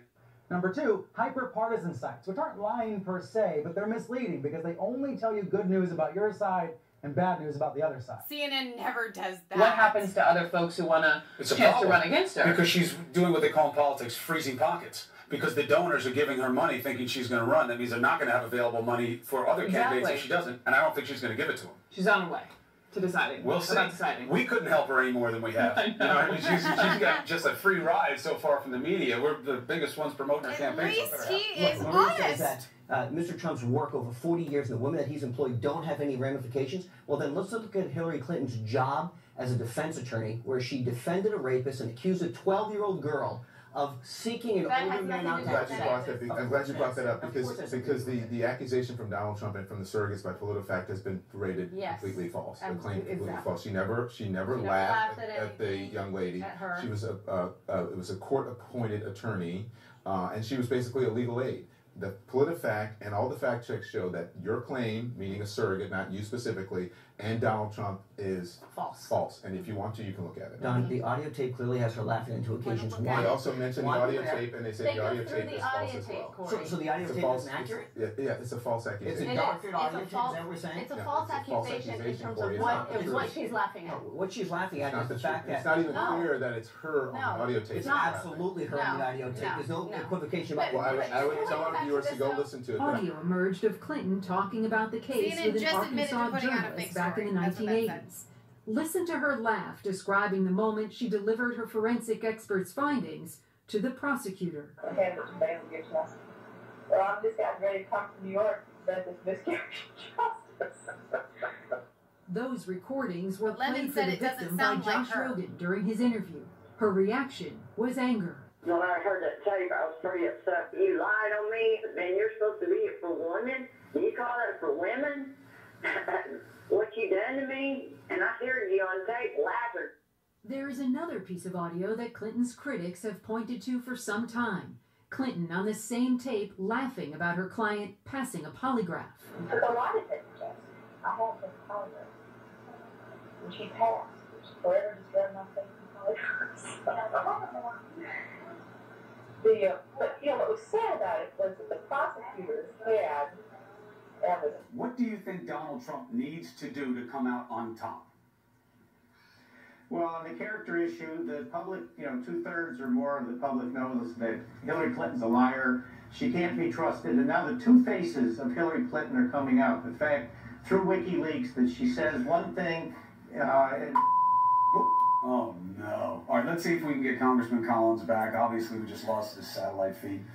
You know what? I've actually made that face. That's lying. I've seen It's that. so lying. I've actually done that before. Yes. That sucks. Oh, But man, number 3 is the that most dangerous just kind. These are the hybrids because they purposely mix a little bit of fact and then a lot of fiction.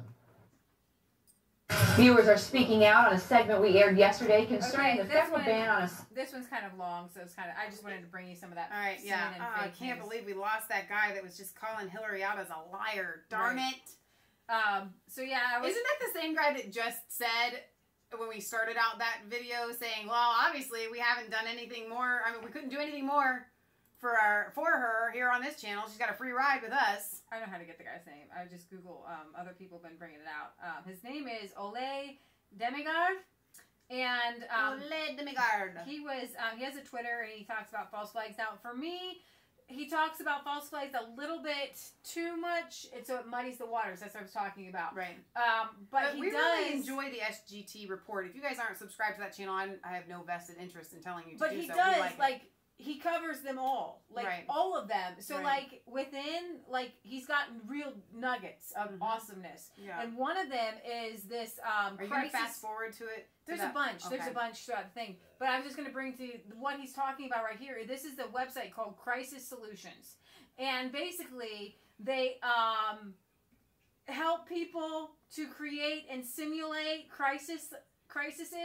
Now, for me, I haven't been able to find the connections exactly with them. Now, he does. And I haven't been able to research this as much as I would like to before I bring you a story. But he's very convincing in his statements. I know he's been doing so much research, and I'm going to get to... Which this takes so much time. Right. So kudos to him. And I'm just going to give you a little bit of a taste, because this is really long.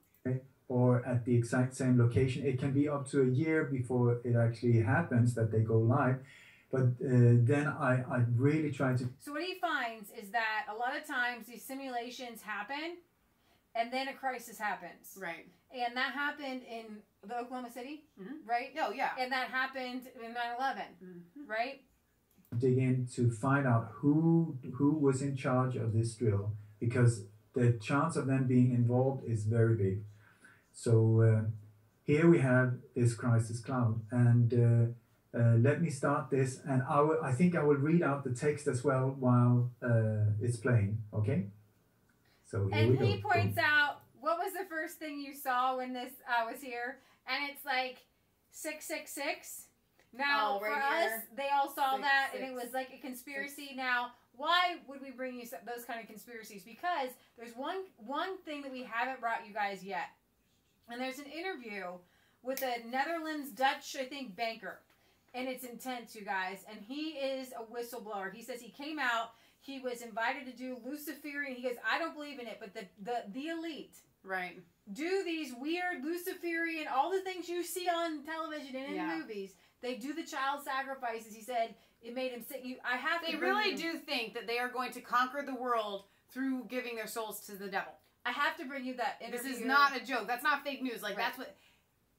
It's not happening. Like, I don't think that the devil has that much power, but they believe it. Right. The elites and the Illuminati Spirit people, cooking, yes. Spirit cooking, they believe it. They believe that they're sacrificing people. They believe it. So when you see 666, it's just like with Aleister Crowley, they believe it. Yeah. Right? Always a very important part of false flag. PR crack is very big. Okay. So here we have this crisis cloud, and let me start this, and I think I will read out the text as well while it's playing. Okay. Okay. So here we go. Here we go. Hello. We are Crisis Solutions. We run crisis simulations. You probably know something about them, but exercises have changed. We don't just slide sheets of A4 across a desk or rely on telephones. In the real world, we communicate in a myriad of ways. We harness web technology and create a secure exercise called Crisis Cloud. Here comes the sixes again. Crisis Cloud enhances traditional exercises using news stories updated during the exercise, news videos, a client communication page, Twitter-inspired social... So now when I'm thinking of this, I'm thinking of the Ukraine coup. You know, they're putting out false news. When they're accusing us of putting out false news, there's so many false news. Hang on though, just don't move on from there yet. You guys, this is as blatant as it gets. What they're saying is they create a situation. They're not creating fake news, like a little portal of fake news. They're talking about real news outlets here. We're talking about real news videos. We're talking about Twitter, people tweeting on Twitter because of something that they have seen. This is a false... No, this is a hoax. This is what they were talking about, creating hoax situations. Social media, players can take part from their office across the corridor or across continents. So let's imagine a large-scale simulation. Step up. Well, kind of they talk about... Crisis management team, like the CEO and other members of the C-suite, yeah, but you know that they're not just team, doing it. various head of departments. 3 regional offices are playing. Manchester, Edinburgh, New York. So they have regional offices. They're playing in Manchester, Edison, and New York. That's really fishy. So what I'm saying is, I'm sorry, I should have clarified. They have the ability to create this in a portal. So of course they can do it and are doing it on a larger, real scale. They are doing it. Right. They are playing with people's emotions. Please real people.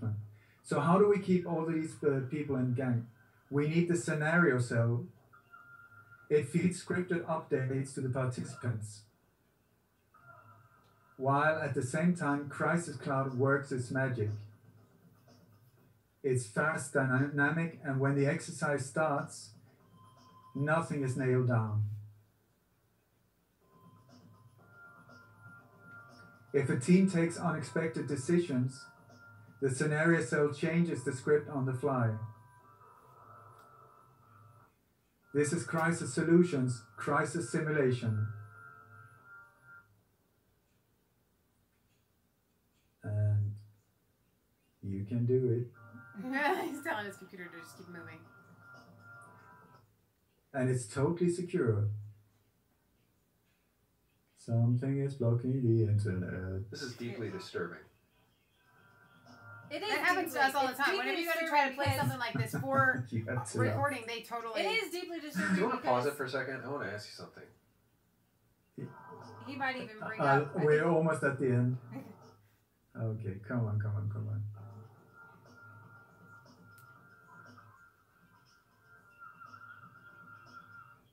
When did you last run an exercise? Christ and solutions. The clue's in the name. It says the clue. It's deeply is disturbing. In the name, And stop it. The clue is in the name. I get goosebumps every time I hear that. It's literally just said the clue is in the name. Sorry. ISIS. They created ISIS. The clue is in the name. Come on, guys. This isn't even a game. They are playing a game. interesting that it would ask, when did you last run an exercise? They're doing them all the time. And as you know, Oli, these drills tend to go live. And I'm going to cite one of the single best... They've been doing it all over the United States recently. Yeah. ...examples. I've cited it before. Our heads The are kind of 7/7 Paris bombings. The 7/7 bombings featured a guy named Peter Powers who came out on the BBC and said specifically that they were running an exercise of the exact same events at the exact same time in the exact same places when the event went live. And here's that clip. It's just unbelievable. Today we were running an exercise for a company, bearing in mind I'm now in the private sector, and we sat everybody down in the city, 1,000 people involved in the whole organisation, but the crisis team. And the most peculiar thing was we based our scenario on the simultaneous attacks on the underground and mainline station. So we had to suddenly switch an exercise from fictional to real. And one of the first things is, get that bureau number. When you have a list of people missing, tell them. And it took a long time. Just to get this right, you were actually working today on an exercise that envisioned virtually this scenario. Almost precisely. I was up until 2 o'clock this morning because it's our job, my own company, Advisor Consultants. We specialise in helping people to get their crisis management response. How do you jump from slow time thinking to quick time doing? And we chose a scenario with their assistance, which is based on a terrorist attack because they're very close to a property occupied by Jewish businessmen. They're in the city, and there are more American banks in the city than there are in the whole of New York. A logical thing to do. It's just hiding in the wide open. It's in plain view for everybody to see. It's kind of like this, guys. I think more than likely the whole reason that guy had to come out was because somehow they were discovered. Right. And so before that could get leaked, he had to spin it. Can you believe we were staging this exact same thing and then it turned real and actually people died, and that is what we call a false flag. Right. When people actually are injured, and that shows how sick and twisted these people are, because they're staging something as if it's going to be fake, and then it actually happens and real people are injured, but it's not the perpetrators that we are meant to think did it.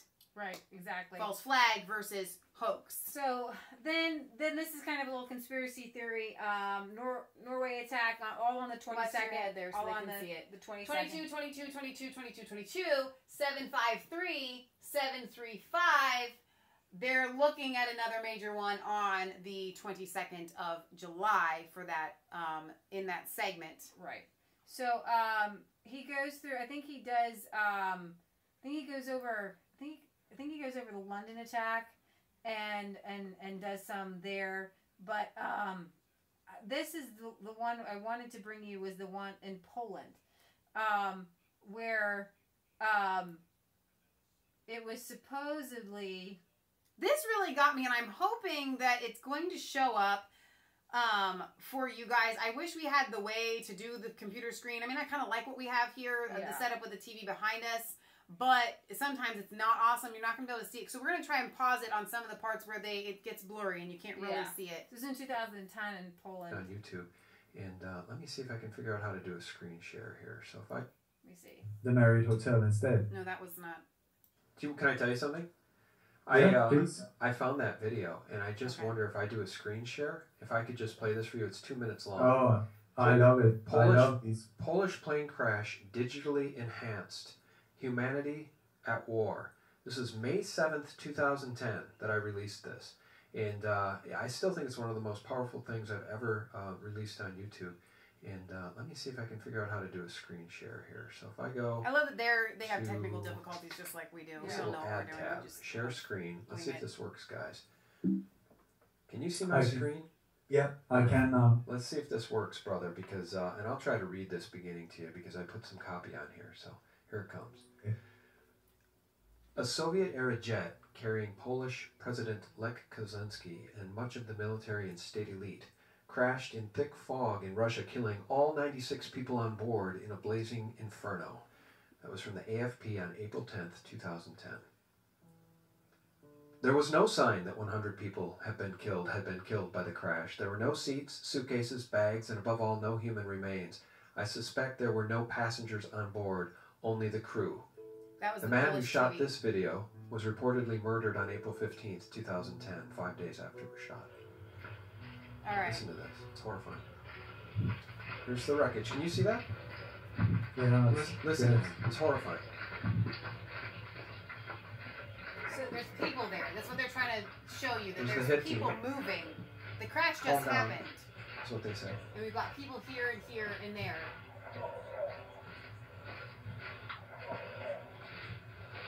More people.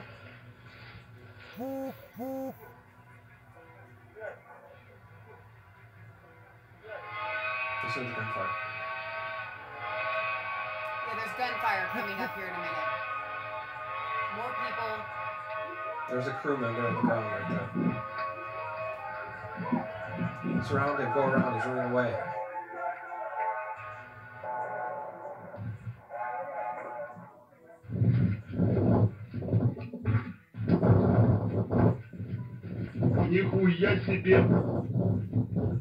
More people. Here's the gunshots. You'll not get away with it, He says you'll not get away with this. And then gunshots.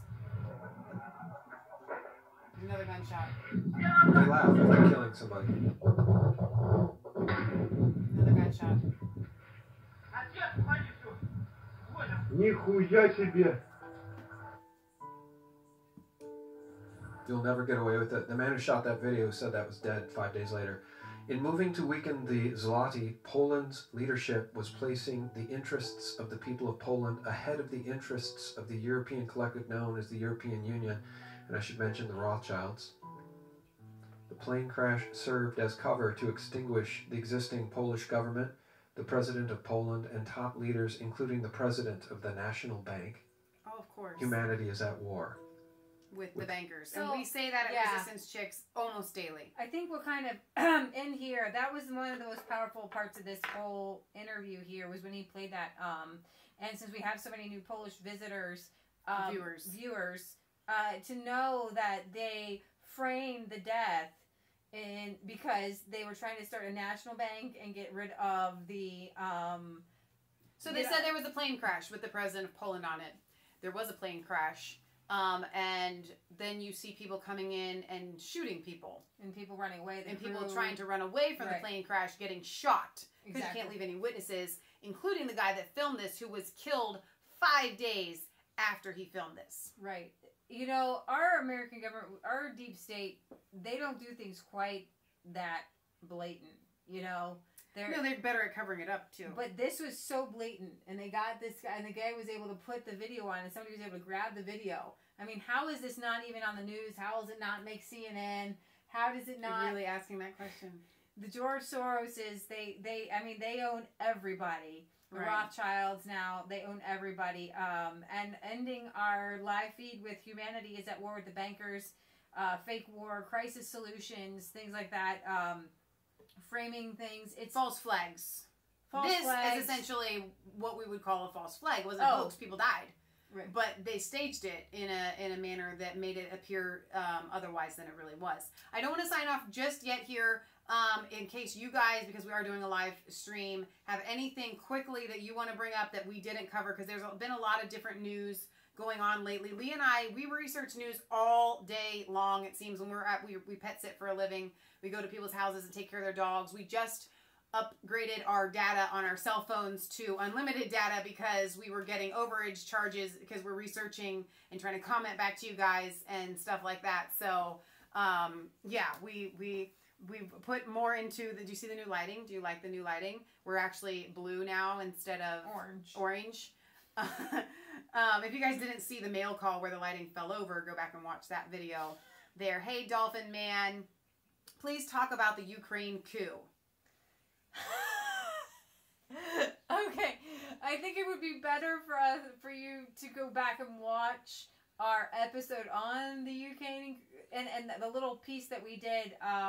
But just to kind of give you a piece that we did on it was George Soros and Hillary Clinton with the Open Society and with the U.S. State Department started these things called tech camps, and this is just a piece of the pie, where they would train young people to use social media to take over their government, and literally I think Putin even said it was like $500 million that U.S. people put into the Ukrainian coup, training the young people to overturn their government, and that's kind of the Ukrainian coup in a one thing we nutshell. haven't talked about, and this is really important. We've been meaning to do an episode on this, but it is so large that we would have only been able to give it a tip of the hat, so we'll give it the tip of the hat here. I heard about the 4 families that run the world, or something like that. Not sure what that is all about, T-style.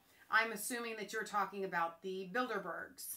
And the meeting that they had. Yeah, are you talking about the Rothschilds, the Rockefellers? And the Bilderberg meeting that just happened on the same day as the London Bridge attack, mind you. It's more look than over here. Look over here. More than just 4 families, but you could kind of get them down to a basic Rothschild, Rockefeller.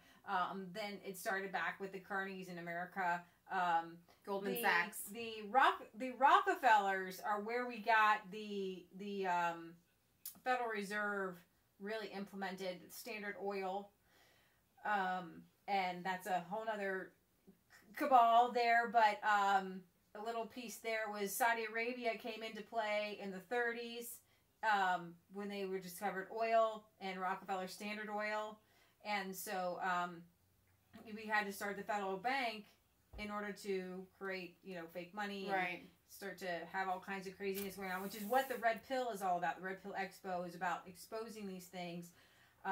G. Edward Griffin wrote The Creature of Jekyll Isle, which exposes the Federal Reserve. If you didn't have, here's the thing: we have so many problems in the world today, and you can literally trace Islam, anything like that. You put everything to the side. Yeah. Put every problem in the entire world to the side. And you can trace most everything back to that meeting on Jekyll Isle. Right. I'm serious, you guys, because if you don't have our U.S. Federal Reserve, you don't have all the bankers' wars, you don't have large corporations, because you don't have enough. There's no Walmart. Because there's not, the funds aren't there. The fake funds to build these giant corporations don't exist, because if you have real money backed by gold, there's no giant corporations to get loans. You start small. You have to build small. Right. And you don't. The only way the Industrial Revolution was able to kick off, the pollution, the vaccines, the GMOs. Right. All of it stems to that Federal Reserve and the fake money. The IRS, the income tax, you're stuck paying bills, the property tax. It all goes back to the Federal Reserve. And the Federal Reserve 1913 and the subsequent income tax and the IRS becoming a kind of a police state arming. I am reading the comments. Justin, I'm going to get to your question in a minute. Patriot Gallery has something to say. We're just simple peasants. We're just simple people. So let's make it simple. Yeah. God told everybody on the face of earth, if you buy something, you pay gold and silver. And don't short anybody. God told everybody this, gold and silver. I don't know if you can hear the Patriot Gallery. Say what I just said. So basically what Patriot Gallery is saying, and this is one thing, we're Christians, one thing God hates is unjust weights and measures. Imbalances or measures. Meaning, he hates when people cheat people. Okay? He hates when we sit down and play Monopoly. Right? Tell them what you did. And when I was a kid, she's a socialist. We didn't have enough money. Leah is a socialist. So sometimes if I was the banker, she was always the banker. I would grab one of the extra gold and $500 things, but then I'd feel so guilty about it that I would give one to my little sister as well. So we all started out with extra money. What's wrong with that? Just giving out extra money, and that's what the bankers do. That's what the bankers do. Listen, we want to. Well, first make it simple. What? I make it simple. Okay, God said everybody use gold and silver. Right? Yes, gold and silver. God said there are bad works. There are bad works, and there are good works. And good works, you're using gold and silver. Right. Yes. Anybody who's using fake money is going to have bad works. I'm just saying, we're simple. We're peasants. Yeah. We're like Peter. We don't have a silver great and gold education. have I none, but what I have I give unto you. But our he said. simple common sense, it can explain everything to us. Now, just in case they didn't hear me, you can explain that again. I think they heard you. Y'all heard her, right? The very good Patriot Gallery. So I wanted to get back to Justin's question. It's probably too far up. I'm not going to be able to read them in a paraphrase. You all read it. Oh, and Leah said, Jesus said the only people we get to beat up is bankers. Jesus said the only people we get to beat up is bankers, and this is a biblical precedence. This is exciting, actually. I love this, Jesus. I was listening to Alex Jones, and who's the guy he has on all the time, that kind of a Christian-y guy with the beard. I love that guy. Anyways, he was saying, he's like, Jesus actually used... David Knight.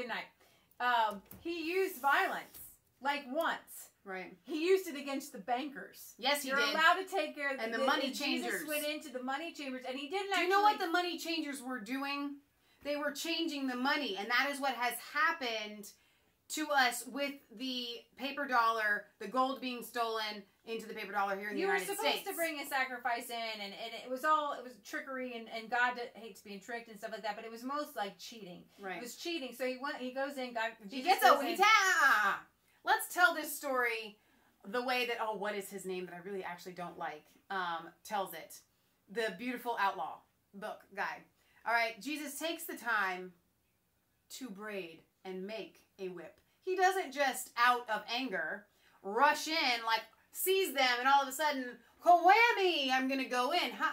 Jesus, what do you think he was doing while he was making that whip? Do you think he was just stewing and getting angry? No, he was talking to God.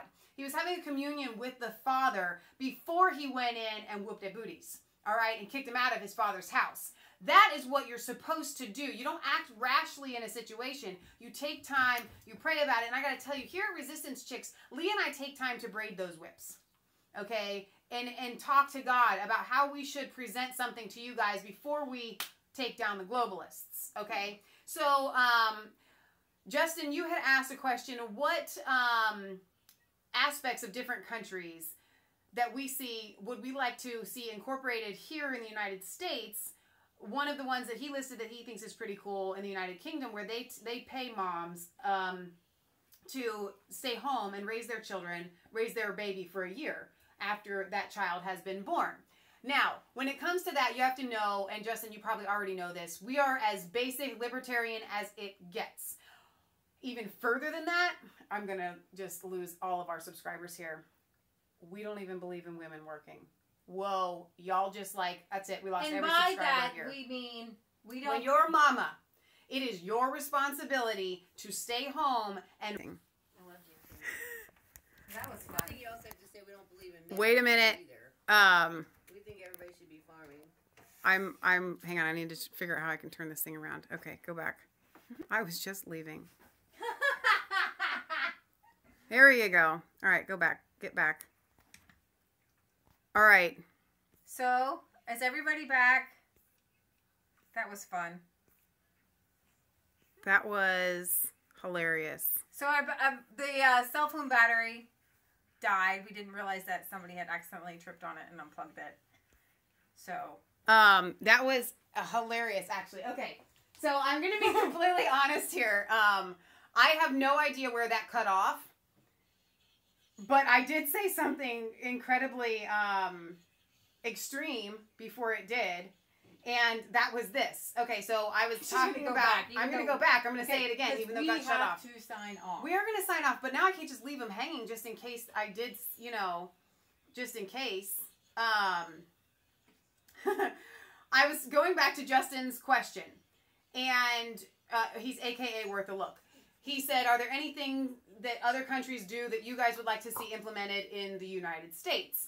One of them is that in the United Kingdom, the women there get to stay at home, and they get paid to stay at home to raise their child for a year, which is actually a really cool concept. I love that. But here at Resistance Chicks, we're way more extreme than that. We're more libertarians where the government shouldn't step in and do anything. But even more than that, what I said was, and I have a feeling it cut off like right when I said this, so I didn't get a chance to explain it, but we don't even believe in women working. And when I say that, I mean that it is God's ideal that a mom, when she has a child, raises that child until they're old enough to fend for and take care of themselves. And you're gonna keep losing. But that one didn't unplug. Are we going? I don't know. No, I think you're still going. Hi. I think I just lost my... You lost it from your phone here? I think I just lost it from my phone. Okay, so keep going. Keep Yeah, talking. you guys are still there, right? Even if you're not talking to... You just talk to yourself all night. Okay, you're still here. So I lost the thing, so I'm not going to be able to see. Actually, we're going to do it this way. We're going to turn it around so that I can actually... I didn't bring mine up on my phone. Nope, there we go. No, I don't like it. I hate to look at myself. Well, you're I'm going going to to get out of the shot. Leah, stop it. It's easier when I don't. Is it straight up and down or no? No, we're just all over the place. Are we really? Oh, yeah. Okay, pull up your phone. Okay. They're staying with us. See, I can't see the live chat. That's the whole living room. It's back here. It's back. It's back. It cut off. We do everything on a little selfie stick here and it's not very sturdy. I'm going to see if I can't get you guys straight. But my point is that there are things in other countries that we would like to see implemented I tell you what here. I would like to see implemented There we is go. Russia has actually decided, and this is actually where I do believe in some socialism. Sydney, stop. Really? Seriously? I believe in give a man a fish type socialism. Right. Or I believe in teach a man a fish type socialism, if you want to put it that way. Okay. This is, Sydney says, I'm a socialist. Could you hand me some treats? Yes. Yep. All right. So, Russia was giving out 5 acres to people who would farm it, produce something on it, hunt on it, do something with it. Yes. And I think that's fantastic. And I actually believe that they are there. We just said this earlier, paying people to have babies in some manner or rewarding them in that sense. If that's what you have to do as a government, do that. So if the government is going to step in and do something, it should be something that is teach a man to fish and he'll eat for life versus just give a man a fish. Exactly. So he was also saying, I think one of your comments had said that in France, they don't allow kids. It was so long ago, I didn't see it. The soda in schools, well, yeah, duh. So they don't have... There's like different, like in Japan or something, if the kids in school, they help with like cleaning and like they feed kids like... I think American schools are like the worst food like on the face of the planet. Like other schools feed like real food, like... And I think it's Japan. They sit down and all the teachers sit like on the floor with the kids and they have their little chopsticks and they eat like real like rice and like vegetables and healthy things. And then they don't have to have janitors because the kids like clean like everything. Like teach kids to be responsible. Okay, so we were getting ready to sign off. I know I read a lot of the other comments. Like I was just leaving anyway. If you have any other last statements, go ahead and put them here. But before that, one more time, we are going to Bozeman, Montana for the Red Pill Expo, June 23rd and 24th, and we would absolutely love to see you guys there. If nobody shows up, that's fine. We're going to go there and report it for you, so you don't have to go. That's the whole point. That's why we're going. But, you know, rather than inviting people to God's Little Acre, which may not be the safest thing that anybody ever did, we are opening up ourselves to meet you guys there. If there's anybody that actually wants to meet Leah and I, we'll be there, and we would be happy, more than happy, to meet you guys in person. So let's see what else. I know Stacy wants to go so bad. You've got a farm to run, sweetheart. Rose it's your busy time right now, girlfriend. Right. Okay, we did report on the UK. So you'll have to go back and watch that. So yeah, pizza sauce is considered a full serving of vegetables in many schools in America. Exactly. You're absolutely right. Yep. Bodyguards will be attending. Kansas is coming. He's a single bodyguard. We only need the one. You should report on the Tommy Robinson campaign walk on Sunday in Manchester. Wish I was there, but I'll be in Amsterdam. You live in Manchester. You should be there. Why are you going to Amsterdam? Weirdo. Okay. So, yes, I don't know a whole lot about that. I've only heard that it is happening, so I can't really report on it too much. Perhaps we will do that as we get closer. But I think that those of you in the UK that feel led to go should go and give support. Haha, yes, Friday to Sunday evening. Yes, you're going to be gone. That's so silly. That's like something, that's like Tommy Robinson coming to Ohio and we're going to Montana. I actually might choose to stay here and not go to the Red Pill Expo. This is Ohio. We just stay. So, all right, you guys. Trump's going to be here tomorrow in Cincinnati. Seriously. I didn't know about that. Yeah, he's going down to one of our local marinas to talk about infrastructure like dams and waterways and stuff like that. So Trump will be here tomorrow. That's really crazy. Here in Cincinnati. Where at? The East Marina in East End. Oh, we're not going? No, I don't think so. Okay. It's not like a rally. I don't think it's big enough to hold a bunch of people. Okay. Well, whatever. That's all right. We haven't covered a lot of Trump in a while, but he's busy doing his thing and they're trying to take him down. There was a Comey hearing today. He said for sure he remember that whole memo thing? The memo. Show us the memo. He said Trump didn't do anything, obstruct any justice, so I guess that puts that to rest. That was but a whole not lot really. of nothing, right? Of course it was a whole lot of nothing. Oh yeah, the concert against Islamism by a bunch of people who want more migrants in the United Kingdom. Yeah. 400,000 metric tons of radioactive water into the Pacific Ocean daily since 3/11/11. You're right about that. That is happening. I mean, I've been sent links on that. It's just... What can you do? What can you do? Take a lot of iodine. God help us. God help us. Yes. God help us. That's what we always come back to. God help us and take some iodine. Right. Right. Exactly. Just gotta sing for now. Is that Gary? No, actually that's T-Style. We don't have any song ready. Well, we could do, we could sing them one of our songs. We always know the lyrics to that. I know hymns are better, I was just thinking the blood of Jesus. I know it might offend some of our atheist viewers. Well, our atheists stick with us anyway. So you stick with us. I would think of hymns we sing growing up in church. So we'll sing you guys something. I don't know which one you're talking about with blood of Jesus. What can wash away my sins? Nothing but the blood of Jesus. And what can make me whole again? Nothing but the blood of Jesus. And oh, precious is the flow that makes me white as snow. No other fount I know.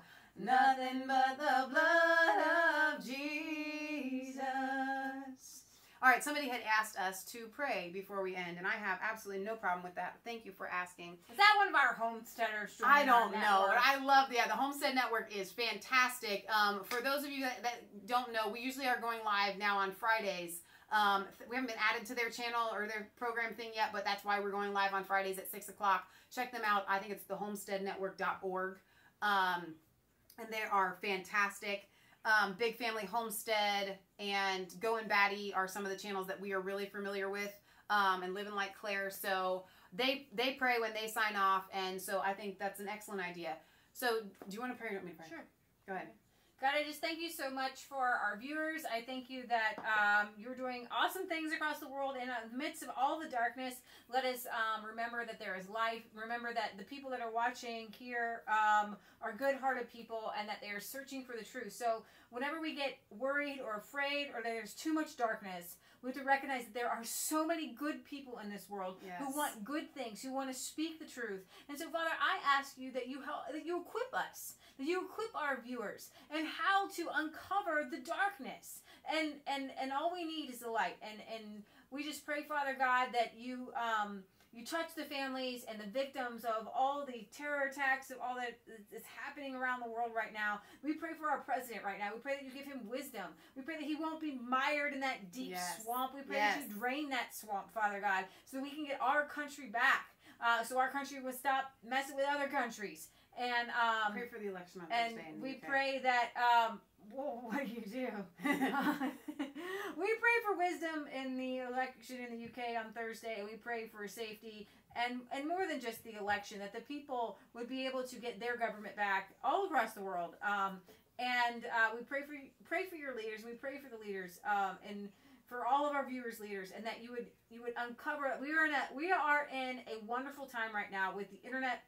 We can expose darkness wherever it's at. We can expose the deep state wherever it's at, so that we can get together and talk about how to have a real government. And we want to give you all the glory and all the honor and all the praise. We pray for peace and love and joy and for a unity in people who are searching for the truth. In Jesus' name we pray. Amen. Amen. Somebody had asked, and how does one contact that blood? It's very simple. John 3:16, for God so loved the world that he gave his only begotten son, that whosoever should believe in him should have everlasting life. All you got to do is believe that Jesus Christ died on the cross to save you for your sins and ask him to come in and be your savior. That's it. It's got to be our Homestead people. I love our Homestead people. God help us. God help us. God help us. Yes, that's our new saying around here. He'll guide you. He'll be there. He'll answer you. Just call him. It's akin to the appeal to heaven, which comes from John Locke. When all else is lost, when all else is lost, all you got to do is appeal to heaven, man. We have a flag outside. We have an appeal to heaven flag outside, flying high, because we believe we say it every day. God help us. Exactly. All right, so this is Leigh and Michelle signing off for Resistance Chicks, where it is not a conspiracy theory if it's the truth. Don't forget to like, comment, and subscribe to Masfaith3 and Resistance Chicks. Ring the bell for notifications. Find us on Facebook. Follow us on Twitter. We love you. God loves you. God bless. If you see these broken up in segments tomorrow, God willing, we like to take the live stream and Leah can work her magic and break it up. Possibly we'll do that. Possibly we won't. Who knows? But for those of you that are still with us, we went live because our camera battery Wouldn't that be so cool died. if we had a little tech team? We need a tech team. You are the tech team. Well, actually, Leah and I both edit videos. Leah just does a little bit more magic than I do when she does that sort of stuff. Magic. So it's just a miracle. All right, we love you guys. All right, we love you guys. God bless. Say goodbye to them while I go around here and shut them down. So, anybody got any good jokes while we sign off here?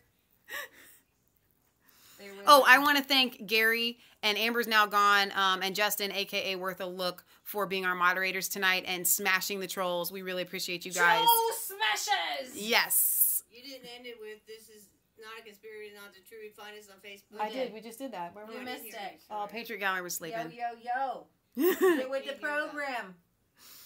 All right. Good night, all.